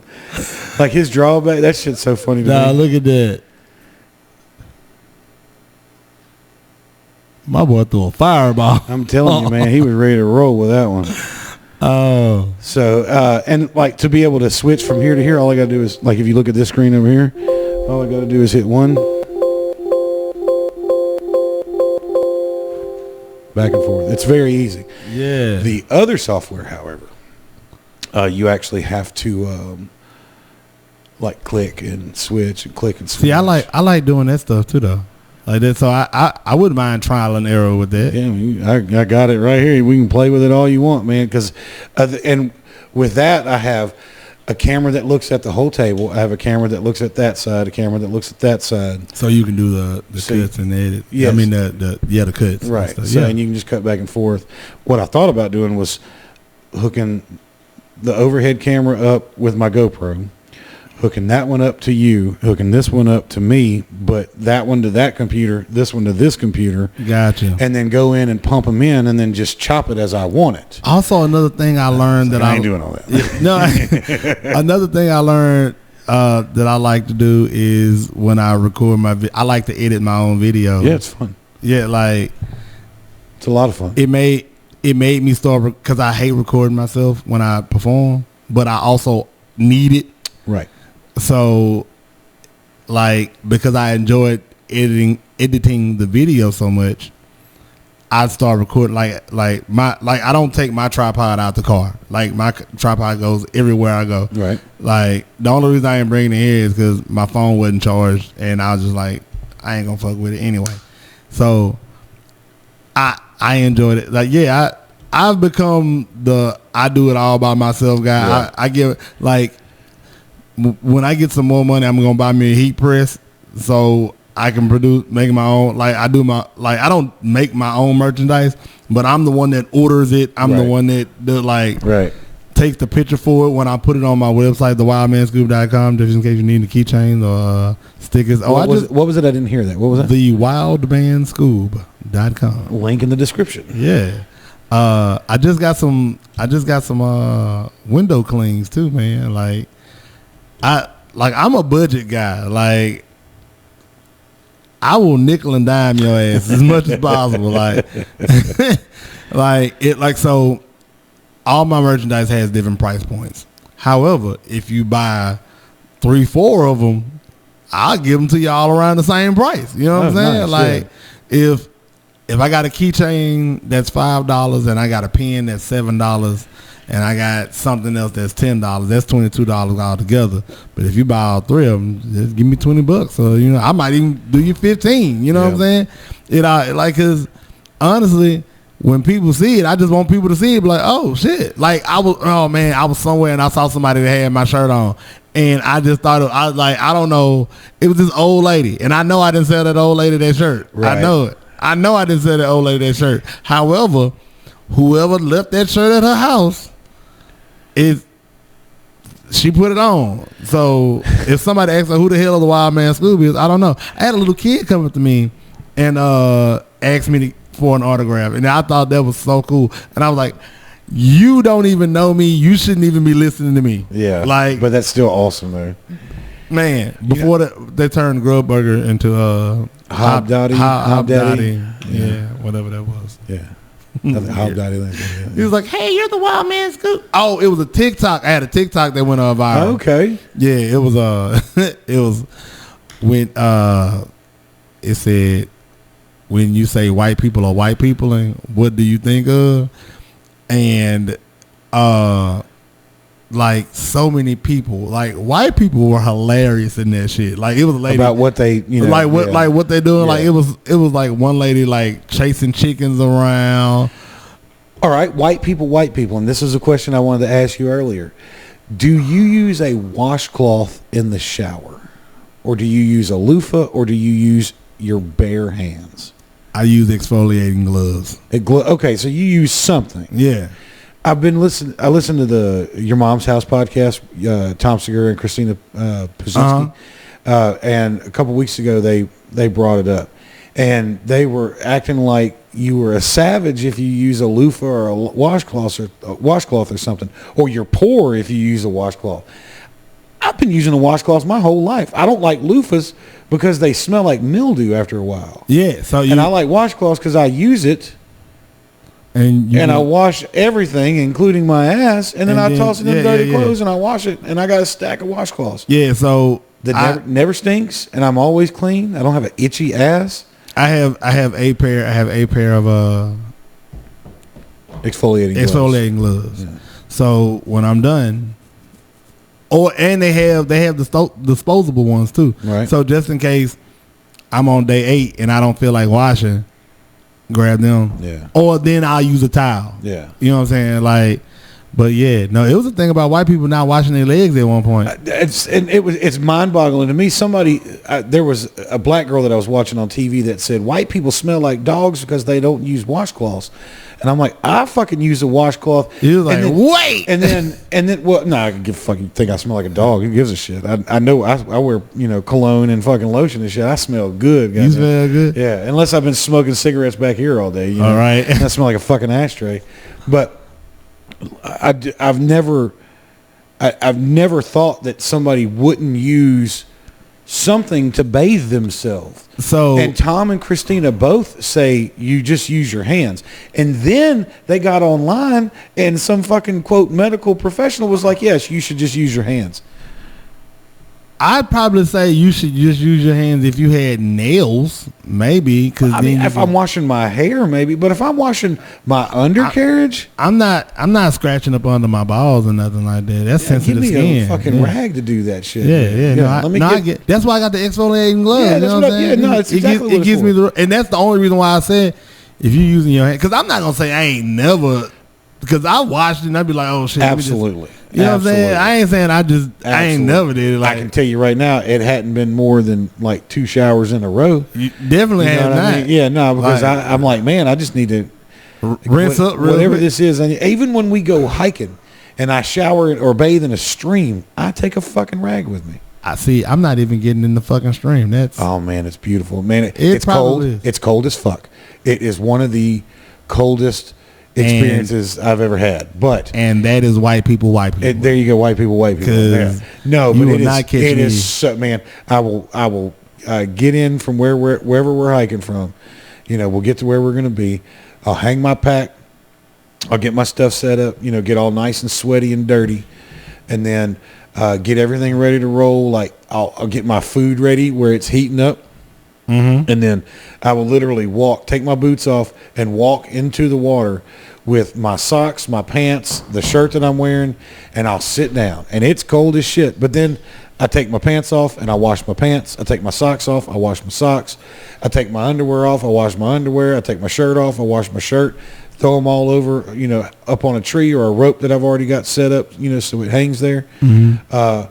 And then I get out, dry off, put fresh, clean clothes on, fresh, clean socks on, and then oh man, it's the best. It is the best. Have you ever washed your clothes yeah, you have, but washed them in a tub? Yeah, with a washboard. Yeah. Man, so one time, what was going on? The washer dryer went out and I didn't realize I didn't have any more undershirts and stuff. So I started trying to wash them in the tub, and it was undershirts. I had a bunch of undershirts in the house, and they did not look dirty at all. They just looked, I knew they were worn. I just knew they were, man, that water was so fucking dirty. Yeah, those washboards there's something different. The way they're designed or whatever. Even when I just sat them in there. Oh, no shit. Yeah, I just sat them in there with the detergent, and I let them soak for a little while, and then I was like, oh shit, I see why you gotta have such a hard rinse cycle, because some people will say that's the detergent doing that, making it cloud up and get kind of bronzy. Oh, okay. Yeah, some people will say that's the detergent that's doing that. Oh. But I mean, I know what you're talking about. I've had clothes that I thought weren't bad, went ahead and washed them by hand. You're like, ugh.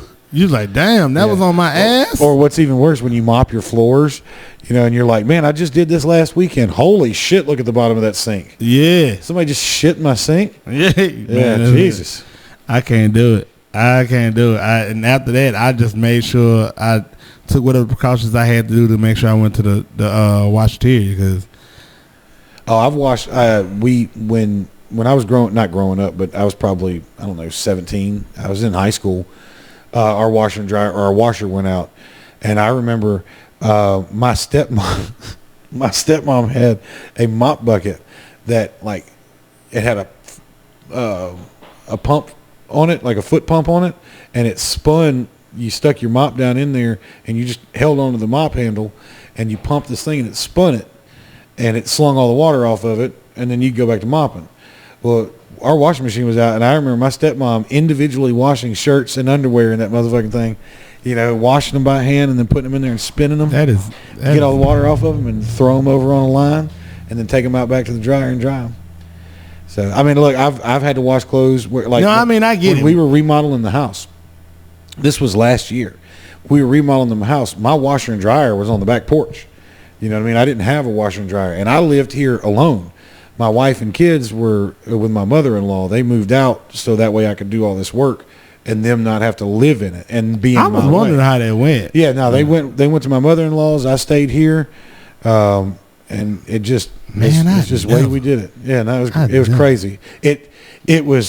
It was great because they weren't in my way. It sucked because my fucking family wasn't here. You know what I mean? I was living the life of a fucking bachelor whose wife just left him but couldn't go out and fuck nobody. You know what I mean? So it sucked. And I missed my fucking family. I'm about to say, you like your family. Yeah, I love my family. Don't get me wrong. But it was like, man, I'm sitting here living the life of a bachelor. Like that, man. You know what I mean? But I can't live the life of a bachelor. I got a family. It's not like I forgot about you guys. Yeah. You know what I mean? You're just. I can't wait. I'm such a family person, bro. Like, I promise you. And people don't think that, though. They think. But you're a comic. They're going to think. Yeah. You know, when people hear me talk about my family, they're like, Jesus Christ. Because, I talk shit about my family. Yeah, you do. And I love it, though. It's but it's the way it is, And, my kids, there's a bit that I wrote down that I want to work on that's talking about how stupid my kids are. And I talk shit about how stupid my kids are, even though I'm just as dumb as they are. Yeah. If not dumber. You know what I mean? Yeah. I completely like one part of it is that, my son just tested into high school. I just walked to high school. You know what I mean? Like, I didn't test into nothing. I just showed up and they opened the door for me. I was a neighborhood kid.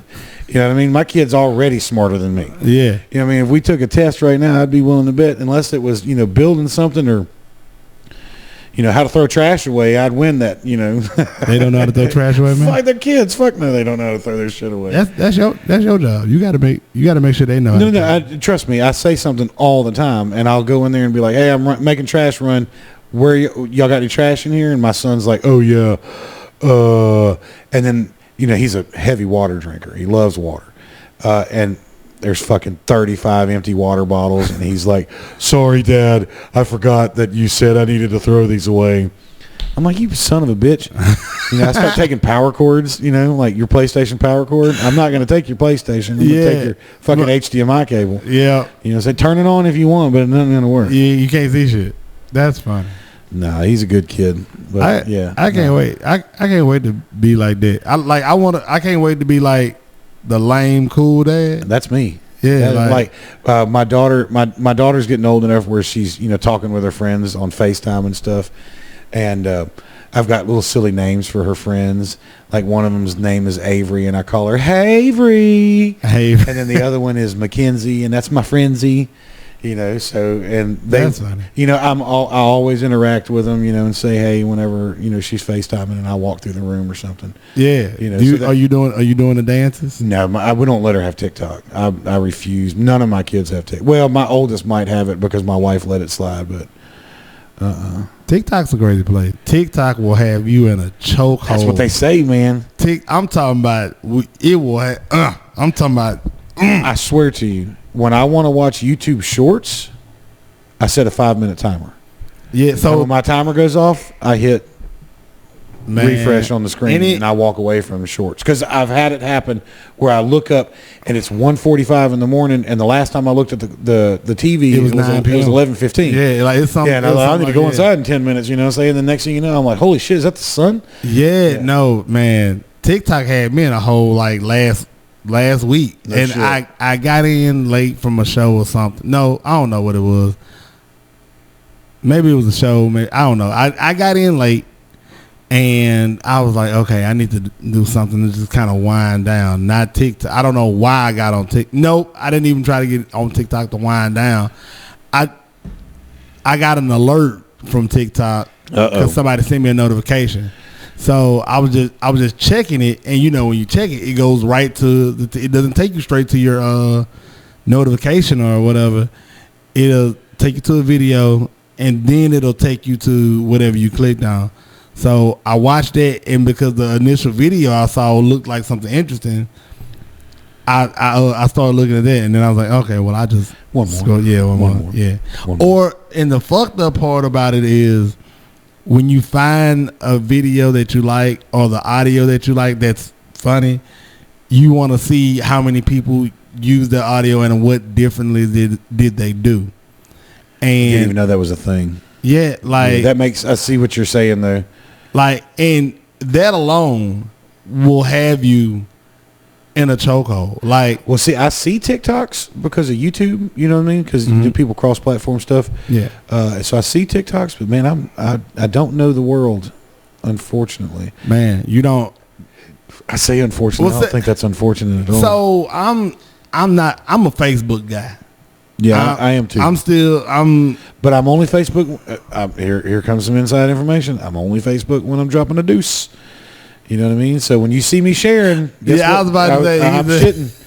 You know, if it's 3:00 in the afternoon or 6:00 in the morning, you see me sharing, I'm shitting. I cannot wait. I cannot wait till you do that again. Yeah, done. Yeah, it'll be tomorrow morning. I'm be like, yeah, Johnny shitting. Yeah, and there's like a lot of those ones where you were like, you know what answering all those questions or shoes or whatever, and I answer one. I'm sitting there. Oh, my. You ask questions every fucking day. That's just crazy. Thank you so much, Mark, because I'm still pissed at you. But the scheduling thing, like, where you schedule it for, like that. So when my reels started popping, I was like, okay, I had my content ready. And I was like, I'm going to just drop something like this time, but I just want to go ahead and get it all together. And then they let me start scheduling stuff because at first they wouldn't let me schedule. I don't know why. See, I have the business platform from the work, and it lets me schedule. So I think that's Suite. I think is what it's called. Yeah, I think that's what it was. It started letting me cross over and start doing it. I had that too, but I had to have whatever paid. Anyway, I started doing it like that. So now when my questions drop, like sometimes I'll forget whatever it was I want. Like if I come up with a question and I be like, oh, I need to post that for tomorrow, I'll go ahead and schedule it. Yeah. So like, because if you probably hadn't noticed, but around 10 o'clock is when I start posting. AM or PM? Yeah, AM. Yeah. AM. I get my most action around AM. So I guess the stuff that I'm sharing must be from the day before when I typically share. Maybe. Sometimes. I don't know. Yeah. And the best part about that has been, I'll post something today. You know, somebody, you know, it'll get the action it needs to get today, and tomorrow it might get a little action. Wednesday it might not get any action. 4 days later though, somebody else saw it, right? And there it goes. It's working again. Yeah. So, hopefully, me and Mark can figure out whatever the hell we got going on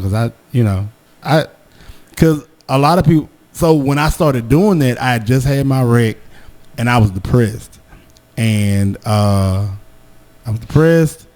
and I needed something to keep my mind off the car. And likes and shares are a good way to do it. Yeah, well, I just people love me. I needed engagement. Yeah. Like I needed engagement. Like it was boring at work, and I needed engagement. And so once I got out of my funk, I was like, all right, well, you know, I'm good. Yeah. And people were like, hey, so you need to ask these questions more often. Yeah, keep asking. Yeah. No, honestly, like keep asking questions. And so I'm like, I don't ever want to really do nothing like this because that takes time. You gotta remember, you gotta do it. That's how my bad jokes of the week. Yeah. You gotta the next thing you know, you're like, oh shit, it's Tuesday. No, shit. Yeah, right. No, honestly. I'm moving it to Wednesdays.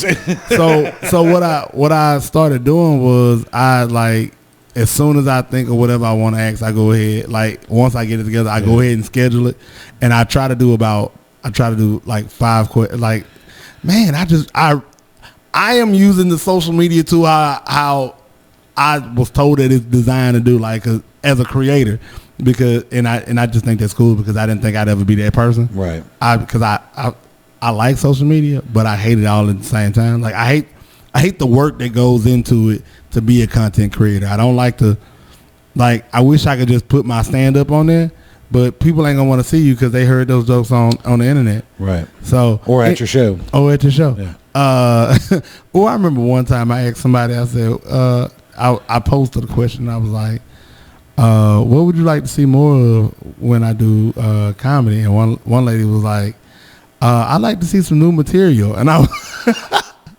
and I'm like, damn, bitch. Roasted. Like, damn. But she also, like, if I have 4 shows in a month, she'd come to all 4 of them. Right. Yeah. Like, I told jokes in Shreveport and then told jokes in Longview, and she was at the same show. Like, you came to see me, like. Yeah. But that's also people that don't understand comedy. Because I was the same way. I used to think when I first got on stage, I need to tell new jokes every time. That's where I got stuck on that pretty hard too. Yeah. But here locally, you have to. Almost. Sometimes. Yeah, because I mean, especially I say you have to. When you do the same open mic, like if you do the Bears, Bears is the same faces. Yeah, yeah. You know what I mean? But see, it also gives you the opportunity to work on crowd work. Like I don't think I'm good at it, and I don't know why, because I'm so good with talking to people. But I think when I get on stage, I have this mental block that's like. So I okay now I got to do my comedy. I need to do my stand. Yeah, no, I'm do my jokes. I'm that person. You got to relax there, bro. I ain't gonna lie to you. Yeah. Like the times that I've done crowd work, like I feel like I end up having a conversation with somebody and I don't know how to get out of it. You know what I mean? Like, how do you get out of this? Like the only crowd work that I had that say worked. Fuck you. I've done it. Touche. The only crowd work that I did that worked was at a port show. There was a kid that had gotten hit with a baseball and died at a baseball game. Oh yeah. You remember that? Yeah. And they were talking about it on the news. I think I was at the show. It was on the TV. It was on the TV, right? Yeah. And one of the comics had said something about it. And I got up and was like, you know how I know that was those people's first kid? And everybody was like, how? I was like, because the mom and dad were crying. I've got 3 and I fucking wish one of mine would die. And it lit the room up. Yeah. And it was smooth sailing from there. Well, I wouldn't even consider that crowd work. I mean, but it was me interacting with because it was me interacting with the crowd. And that's, I get so distracted when somebody heckles that I'm like, what was that? Because I'm not used to just walking past it. I'm used to in my real life when somebody says something, I have to interact with them because it's a kid hollering for a juice box or it's a customer hollering for something. Somebody's hollering. You got to turn off dad mode when you're on stage. Yeah, and I've got to figure out. And again, it's from not having enough reps on stage. What somebody told me was they was like, oh, when people come to the comedy shows and they get to help you, don't give them any attention because whatever. You take away from the people that actually came to see you, and I'm okay with that sometimes, but then sometimes it's fuck you. Yeah. Like you came in here like, and y'all know I'm not a comedian that just rag nobody because I was bullied as a kid, so I know what it's like to be talked about. So I'm not one of the people that's just gonna be like, man, you don't get your ugly ass. I ain't about to do all that because. Hey, I don't know what you got going on because you ain't about to jump off a goddamn bridge and then be like, the only reason I did because Scoob called me ugly at the comedy show. Leave my name in a note. You can go fuck yourself. You know what I'm saying? I'm just like, fuck. You know what I'm saying? So I just, there was this one time, it was called, we did a show it's called Mardi Gras. It's someplace in Texas. And, man, the dude was getting up and he was telling these jokes and he was. Is it in Mount Pleasant? Yeah. I did one of those Mardi Gras too? With that dude, that big dude, that Kyle dude, big. Yeah. Like plays music or something. So Kyle was on stage. Have you watched his movie? We'll talk about that. So Kyle was on stage. I paid $1.99 for that fucking movie, Kyle. You owe me. You owe me, Kyle. So work on your audio. Kyle was on the stage doing it, and it was some dudes, some big black dude, cowboy dudes in the corner, and they were going in, being like mad disrespectful. Towards him? Yeah. Okay. Like they were just like talking and heckling, and he was just like running them off. And then somebody else got on stage, and they were kind of doing that shit too. But somebody tried to address it, but I can't really explain how they addressed it. But when it was my turn, they said something to me, and I had no real jokes for them. I peacocked though. I was like, hey, you motherfuckers over there, like y'all ain't about to do, y'all ain't gonna disrespect me like because motherfucker, I'll let you have it. I'll rip your head off and shit down your throat. I had absolutely nothing for their ass. Like, and I honestly, I was scared of them because they was some big cornbread fed motherfuckers. Yeah, like fuck no. Like I knew they had the big shiny belts on and they had money and they looked powerful. So I just didn't want to fuck with them. However, I peacocked on their ass and just made them say, "Hey, nigga, look at me. I will don't do this." And they was like, "Oh no, you good, girl? You good?" Had nothing for them. That's funny. And that's sometimes you got to do that sometimes. Yeah, because they're testing their limits. Yeah. And kind of have to say, "Hey, chill the fuck out." Yeah, and if it wouldn't have worked out that way, either we were going to have fisticuffs or I would have had to come up with something. I would have probably been able to think of something. Or I just play them to the left. Like, you know what, y'all lame as fuck anyway. Like, who comes to a comedy show and talk? Yeah, who comes to you know what I'm saying? Like, they pay you to come up here? Because they're paying me to come up here. Right. Like, I got paid in fried fish and french fries, motherfucker. Because I'm going to tell you, even if they hadn't put $1 in my hand, I'm going to always make out, I got paid already. Yeah. So I'm good. Like I can walk off the stage right now. Man, I'd be lying. Though. Me, Glenn, and Tamachio drove out there and did that show, and we had so much. Like Tamachio, you remember Tamachio was a fucking like current event comic. Yeah, and we were driving, and I take credit for it. I feel proud of it because I wrote a joke with him on the way out there, and he said he was looking up Pleasant Hill, and he was like, Pleasant Hill got the second Walmart, or the first Walmart that was out of the state of Arkansas ever. And I was like, tell me how I know Sam Walton had a side piece at Pleasant Hill. You know what I'm saying? And that was the joke that we started writing right then and there. It's like there was a fucking waitress at some restaurant that had some big ass titties that Sam Walton was dumping hot, heavy loads into. I like Tamachio. Yeah, I love Tony. Tony's the man. I love Tamachio. You wasn't around when we were doing jokes at the STEM, were you? Mm-mm. Okay, so sure wasn't, because LOL wasn't even opening. So we were doing jokes at it was a place called STEM online. I know. Okay. It's just a restaurant. We had them at one point. Oh, right. And I grew up over there. Like that whole building I used to grow up in. I used to cut the grass when I had my lawn service. I cut that entire building. When it was a hotel? No. I'm not that old. No. I stayed over there in the hotel when our power went out for something. It was a real bad storm, and I remember staying over there in that hotel. At the Mid-City Motor Motel? Right where the STEM at? Yeah. Right there at the corner of Line and Jordan. Yeah. Line and Jordan. Well, I'm from here, so it's Jordan Street. Yeah. I grew up on Magnolia and Jordan. So. Yeah. No, our power went out for something. It was a real bad storm. I'll never forget. And I just remember staying there. I didn't know it was a legit. I thought it was a halfway house. That's all I've ever knew it was. Well, I mean, I knew the lady that ran at least part of it for the halfway house. That's who hired me to cut the building. Hell, maybe it was. I don't know. So. I mean, it did have hotel on the side at one point. Yeah, the Mid-City Motor Motel. It used to be the hotel. It was attached to, there's that Shumpert building across the street. Mm-hmm. There used to be a hospital there called PNS Hospital, Physicians and Surgeons Hospital. It had a catwalk across Line Avenue and everything. What? I was born there. And then as a kid, I grew up in Highland. I lived on Magnolia, Dalzell, and Prospect. My buddy lived on Lister Street. And I've been running in Highland my whole life. And we used to ride our bikes in that parking garage. We used to get in trouble whenever they shut the hospital down, and we were riding back and forth across that skywalk or whatever. I remember a friend of mine, I was pulling him on my bike. He was on rollerblades, and I shook him off and took a turn, and he couldn't stop, and he slammed into a wall. Oh, man. I got robbed there when I was a kid. Some guy was up in the upper part of the parking garage, and you gotta love Highland. We were riding bikes, and we rode up to the top, and we were going to haul ass down. And this guy ran over to me, and I was going to take off, and I didn't even see him, and he ran over to me and pushed me off my bike. And I jumped up, and he didn't even go after my bike. He went after my watch. And when he pushed me down off my bike and I hit the ground, I shattered the watch. It was like a Timex or something, like a digital watch. Did he take the bike instead? No, he took the watch and took off running. And I was like, it broke? Yeah, I didn't know it was broke until I picked my bike up. And when I picked my bike up, it was like glass. The front of it was laying on the ground. And I was like, well, okay, well, fuck him. Yeah, it didn't work out for him anyway. But man, we grew up all over that.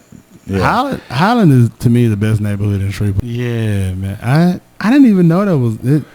It was a hotel Because I wouldn't be surprised if they rented out hotel rooms at all. I wouldn't be. Now it just makes me wonder, why did my mama put me in that type of At least you didn't stay at the travel lodge like me and my wife did one time. That one right there by the post office. Yeah, Greenwood.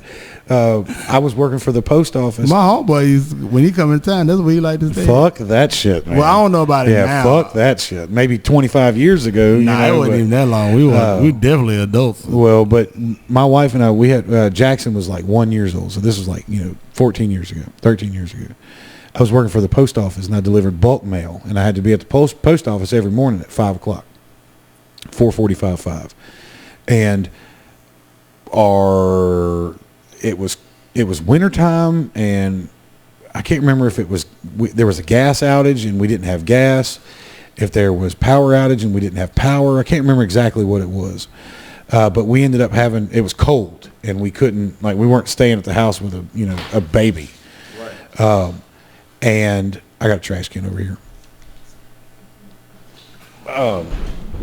My wife is like, well, where can we stay? And we're broke. You know what I'm saying? We got a newborn. I'm like 28 years old. We're fucking broke. And I'm like, well, there's a hotel that's right next to it. I used to do the phone work for it. It's kind of rough, but we'll be all right. And she was like, okay. So we go, and we stay one night. That's it. Power's back up. We come home the next day. Well, I go to work. She goes home. Power comes on at some point in time that next day. The next day, she's taking me to work, and there's fucking cops everywhere at the travel lodge. There's 25 cops. Fucking shootout. Fucking 4 people shot. 17 people injured. Something stupid like that. Something crazy. And every time we pass that travel lodge, we just laugh. Because my wife is from a different world than me. Like, I grew up in Highland. I grew up broke. My parents weren't, wealthy, but my wife's parents, my father-in-law was a private pilot. My mother-in-law is HR director. Like, they had really good jobs, 6 figures each. They made good money. That's how you marry up, bro. That's right. No, I did good. You know what I'm saying? Like, when she said, you can inside of me, you got it. You damn right. Oh! No, but right. We're from 2 different sides of the track here. She grew up in like off of Ellerby Road. I grew up in Highland, close to Stoner Hill in Highland. Yeah, you in the real Highland. Yeah. Not the South Highland. And the smorgasbord that Highland is. The heart of Highland, I would say. Yeah. And it was funny because, like, with my jobs in the past, like, I did telephone work for a long time. I stayed at some of the shittiest hotels because I serviced them. Right. I would go down to DeRitter and have to work on a little hotel motel, and the phone system has a bad whatever, and the company that I'm working for is going to overnight it to me, and instead of paying me to drive back and then drive back down, we'll pay you this if you'll just stay in town. And then the hotel's like, we'll just give you a room because you're working on our shit. But they're fucking hotel motels where the doors open up outside. Saying I opened the door and hit the bumper of my car. I had to get used. I hate to cut you off. No, you're good. You're good. I didn't know you didn't need to get rooms where the doors lead outside. Like, I didn't know that wasn't safe until I got with a bougie like chick. Cause male security, I was just like, I always carried a gun. I wasn't worried about nobody running. What if somebody runs in the room? I thought it was a good idea the door open to the outside because you can't kick it in. I didn't. So that's what they were thinking also. Too many people got kicked in on, so let's do it this way. Yeah. So it took me a while to realize. So now anytime I look for a room, I'd be like, oh, the door's on the outside. Now I'm that person like, whoa, the door's on the outside. No, I don't have to live like this no more. Yeah, no, and I feel you. At Music Mountain Water, I worked in Lufkin a lot, and they rent me hotel rooms because I'd be down there for weeks at a time. And they rented me a room one time, and I called the next day. I was like, this ain't happening. I was like, I heard a woman give birth to a baby and then go back to turning tricks last night. It's not. Oh. We're out of here. So they got me a different room. But I mean, I listened to a guy, make drug deals and deal with people that owed him money. And I heard somebody get the shit beat out of him in the parking lot. Oh man, you know what I mean? I'm trying to think because I used to hang out in places like that, but I'm trying to think, what was I doing over there? You weren't paying attention. You were just living life. No clue. Definitely. I mean, I got I got a few friends in low places. But, I feel you. You know, and I'm just trying to think, why was I there? Like, what was I doing to? Well, I did have a friend that was a prostitute, so I can tell you right now, most of the times that I got wrapped up in something stupid, I was buying drugs. Yeah, buying weed or trying to buy some weed. I wasn't buying with somebody who was looking for some ecstasy or something. You know what? It could have been something like that. But for the most part, I was a good dude. Like, I ain't had no problem. Like, I used to drink. That was my thing. So always just been a smoker. Never really a drinker. I got heavy into smoking 2012. Like, my ex-wife was. She was the smoker. She was the one that put me on smoking. 1994. Well, I mean, hey. Now, so when I graduated high school, me and my homeboy, we were in the truck with my sister, and we were heading out to Dallas, Arlington, something. We were doing something, and we rode with her, and one of her homeboys rode. His name was Smoke, and of course he smoked all the time. So we smoked from Shreveport to Dallas, Arlington, and me and him was in the car. We was like, "Yeah, we about to be smokers now, bro. We about to smoke." We didn't smoke. Like, never again. They smoked the fuck out of us, boy. When I tell you, I was like, I couldn't function. And when me and my ex-wife had gotten together, she was a big smoker, and I was heavy into drinking, and that was my thing. And when we moved. One reason why I knew I didn't want to learn how to roll weed was because I knew once I learned how to roll, I wouldn't stop, and that's exactly what happened. And she was like, "You always want to smoke the weed." Well, I didn't always want to smoke the weed. She always smoked, but anyway, she'd be like, "Dang, you need to do something. I can't roll the blunt and drive the car." Yeah, no, she made me do the damn driving. Like, and I'm not a smoker, but like. She'd be like, "You need to go get us something to eat." And I'm like, I'm barely keeping my eyes open. Yeah, like, I had the windows rolled up the whole time. We got the Whataburger on the grace of God. Like, don't do this. But anyway, when I learned how to roll, that's what it was. And rolling became therapeutic to me. Like, I like breaking it down. I like doing the whole thing. So, 20, that was her first year. I ain't gonna say too much because I don't want people to. Anyway, yeah, 2013 was when I got serious. Like, and I'm rolling, and yeah. Man, to be honest with you, I bet if you want to get technical, you're talking about contact high. Since I was a fucking baby. You know what I mean? Because my dad's an old school smoker. I mean, he looks like Tommy Chong. His best friend looks like Cheech. You know, and they were old school smokers. You know, they smoking weed all the time. They used to smoke pot. Yeah, reefer. Reefers. Yeah, they smoke reefers. You got a doobie you want to roll up there, buddy? Give me a skin. I'll twist this little nut. My dad's friend could roll a joint driving down the road one-handed. Oh yeah, that's one-handed. So swear to God, my baby mom can do that. Yeah, but she one-handed. Put me on yeah, she put me on papers though. Oh, like that's what not those kind of papers, right? Huh? No, my baby mama put me on them papers. Yeah. Anyway.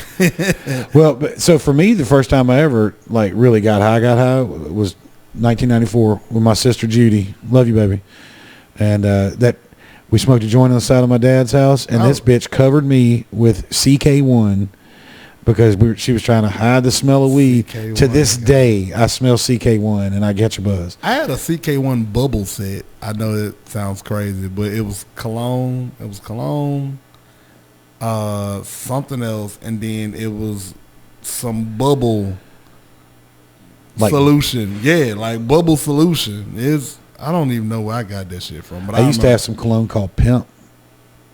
It smelled like Aqua de Joe by Giorgio Armani, but it was called Pimp. And people would be like, "What? Man, that smells so good. What is it?" It's Pimp, baby. It's Pimp, baby. What do you mean? It's Pimp. Let me show you something. You know what I'm saying? You gotta talk. You gotta talk to that Pimp. Oh yeah, I put my pinky out first. Yeah, come on, let me talk to you real quick. Well, man, we're at 2.5. Man, yeah. I'm about to, you saw I put the cigar. Yeah, no, that's what. Yeah, I figured I'd go ahead and see. What need to wrap it up. You got to work tomorrow. I do. What time? 8. 8. But they might get me off tomorrow. I don't know because it rained today. You know, I'm in the pool business. So, I ain't been doing shit at work. I feel you. Like, it's cool. Like I love my job. Like out of all my jobs, like I've ever had, this is the shit that they complain about, like the hard work they complain about. I'm like, see, it sounds like you're in the same position. I went from delivering water, 44 pounds a bottle. I typically had 2 of them, one on my shoulder, one in my hand. I drove a big truck. I managed Shreveport, Lufkin, Alexandria at one point in time. I was Music Mountain Water, man. I worked there for a long time. And I come over here, and the work that we do here it's ultimately the same work that I did at Music Mountain Water. Just not carrying water? I don't carry water, and I don't drive a truck. So when people that I work with, they get to complain, and I just kind of chuckle, and I'm like, not for me, man. It's all good. Like today was I had a rough morning this morning, but like I told you, got to stop that. And it's one of those things where it's like, at least you don't have 88 pounds of water on you. Man, so I worked for Apple. I just say I worked for Apple. And they paid me I don't get paid as much as I get paid when I was at Apple, but however, the stress level, like I told the people y'all gonna have to get rid of me. I'm not going no damn well. Yeah. Like, yeah. No, that's how I feel. They're gonna have to fire me. Yeah, I ain't going nowhere. You have to fire me because like, and when I say I don't do shit, I mean I work, but like it's compared nothing. To like compared to what the world you've come from. Because like dealing with people in their water and their pools, like you know what? I'll say this because being black is so funny when you kind of like sometimes the shit that white people complain about, I'm just like, the fuck? Like you want to see a white person get mad? Let some shit go wrong with their pool. Oh, I can imagine. Oh my God, because pool shit is high. Well, I was about to say, I got quoted for a pool for back here, $35,000. Grand, $35,000. Now you double that, and that's almost the starting price. No. This was for a like a rectangle box on the ground. That's it. Like no bells and whistles. We're not doing any fucking landscaping work, and you got to get your own water. Yeah, in a bucket. Yeah, $35,000 will get you the pump, the power, and the hole in the ground. You know, whatever. We started at 64. That's crazy. We started at 64, but I ain't gonna lie to you, because if you're getting a $64,000 pool, you really don't need you don't need us to make your pool. Honestly, like you go get the 35,000 because that's gonna be the one around your range. Yeah, because they put in some like some of the pools I've seen them put in here. I'm like, that's here. Yeah, no, I know what you're talking about because there was a friend of mine. I know the guy that runs or owns what's one of the other Oasis? Oasis, yeah. And then I used to deliver water. There's one online at Waterscapes. I think that like so it's us and then Oasis is down the way, and I think it's like ASP or something. Well, there's a company called Waterscapes. I don't know if I know they do pools, but I don't know if that's their primary focus or whatever. But you know where Kontiki is and Sushi Gin, Sushi whatever it is, Sushi Gin I think is what it's called. It's in that, like, you know, there's a back parking lot back there. It's in it's in that building back there in the back. Sushi Gin. Yeah. I've been saying I'm gonna get some. I just hadn't gotten it. Well, man, if I don't stop it, I'll keep talking. Right. Well, brother, dude, I cannot tell you how awesome it was for you to come. I appreciate it, man. Whenever we are starting back up. This is the first run of it. When I'm coming back, man. Man, you say the word. You're welcome here every time. You nothing's changed. When are you free? Because I mean, look, I'm telling you, did give me I have your schedule. Yeah, no, and I'm telling you, it doesn't matter if it's after 9, guaranteed. After 8, more than likely. After 7, check with me. Wednesdays and Thursdays, after 7 is not out. It's going to have to be after 9 or 10. You know, but weekend, I'm here all weekend. I'm good on Tuesdays. Yeah, I'm like good. Tuesdays I'm can good be out for there. Tuesdays. Yeah, we can do $2 Tuesdays and sit back here and or Tooted Up Tuesday and sit over here and smoke cigars. Take a toke Tuesday. Yeah, I'm down. So, but man, I cannot express how much I appreciate. It feels like I know it's been a couple years since I've seen you. It feels like we hadn't missed a day. Yeah, man, we hadn't missed nothing. I mean, I've enjoyed it. You see me when you taking the shit anyway. So, yeah, all the time. Yeah. So, but I really appreciate you coming by. No problem. I know it's hard to get you out the house, and well, I mean, it ain't for some people. It's hard. Well, not for you, Johnny. Well, I appreciate that. It's just a call, bro. More than you know. And you did take your cigar, right? No, I'm gonna leave it here. You're gonna leave it so I can make sure I come back. Yeah. Well, you can take it, and I'll get you more. I told you can have it. I'll get more of them. No, I'm gonna leave. I'm gonna leave it here. Right. I'm gonna leave it because I don't have a humidor at the house. Okay. And I know I'm not gonna smoke it. I got you. No time soon. Yeah, and the only reason why I got that is the last time I bought cigars, they dried out, thinking that I was going to be starting back up, and then I found them and I was like, oh yeah, yeah. I don't smoke them. Them motherfuckers start crumbling in my hand. I was like, oh, you light it up, and yeah, like shit. So well, thanks again, man. Thank you for having me. Yeah. All right, bro. All right.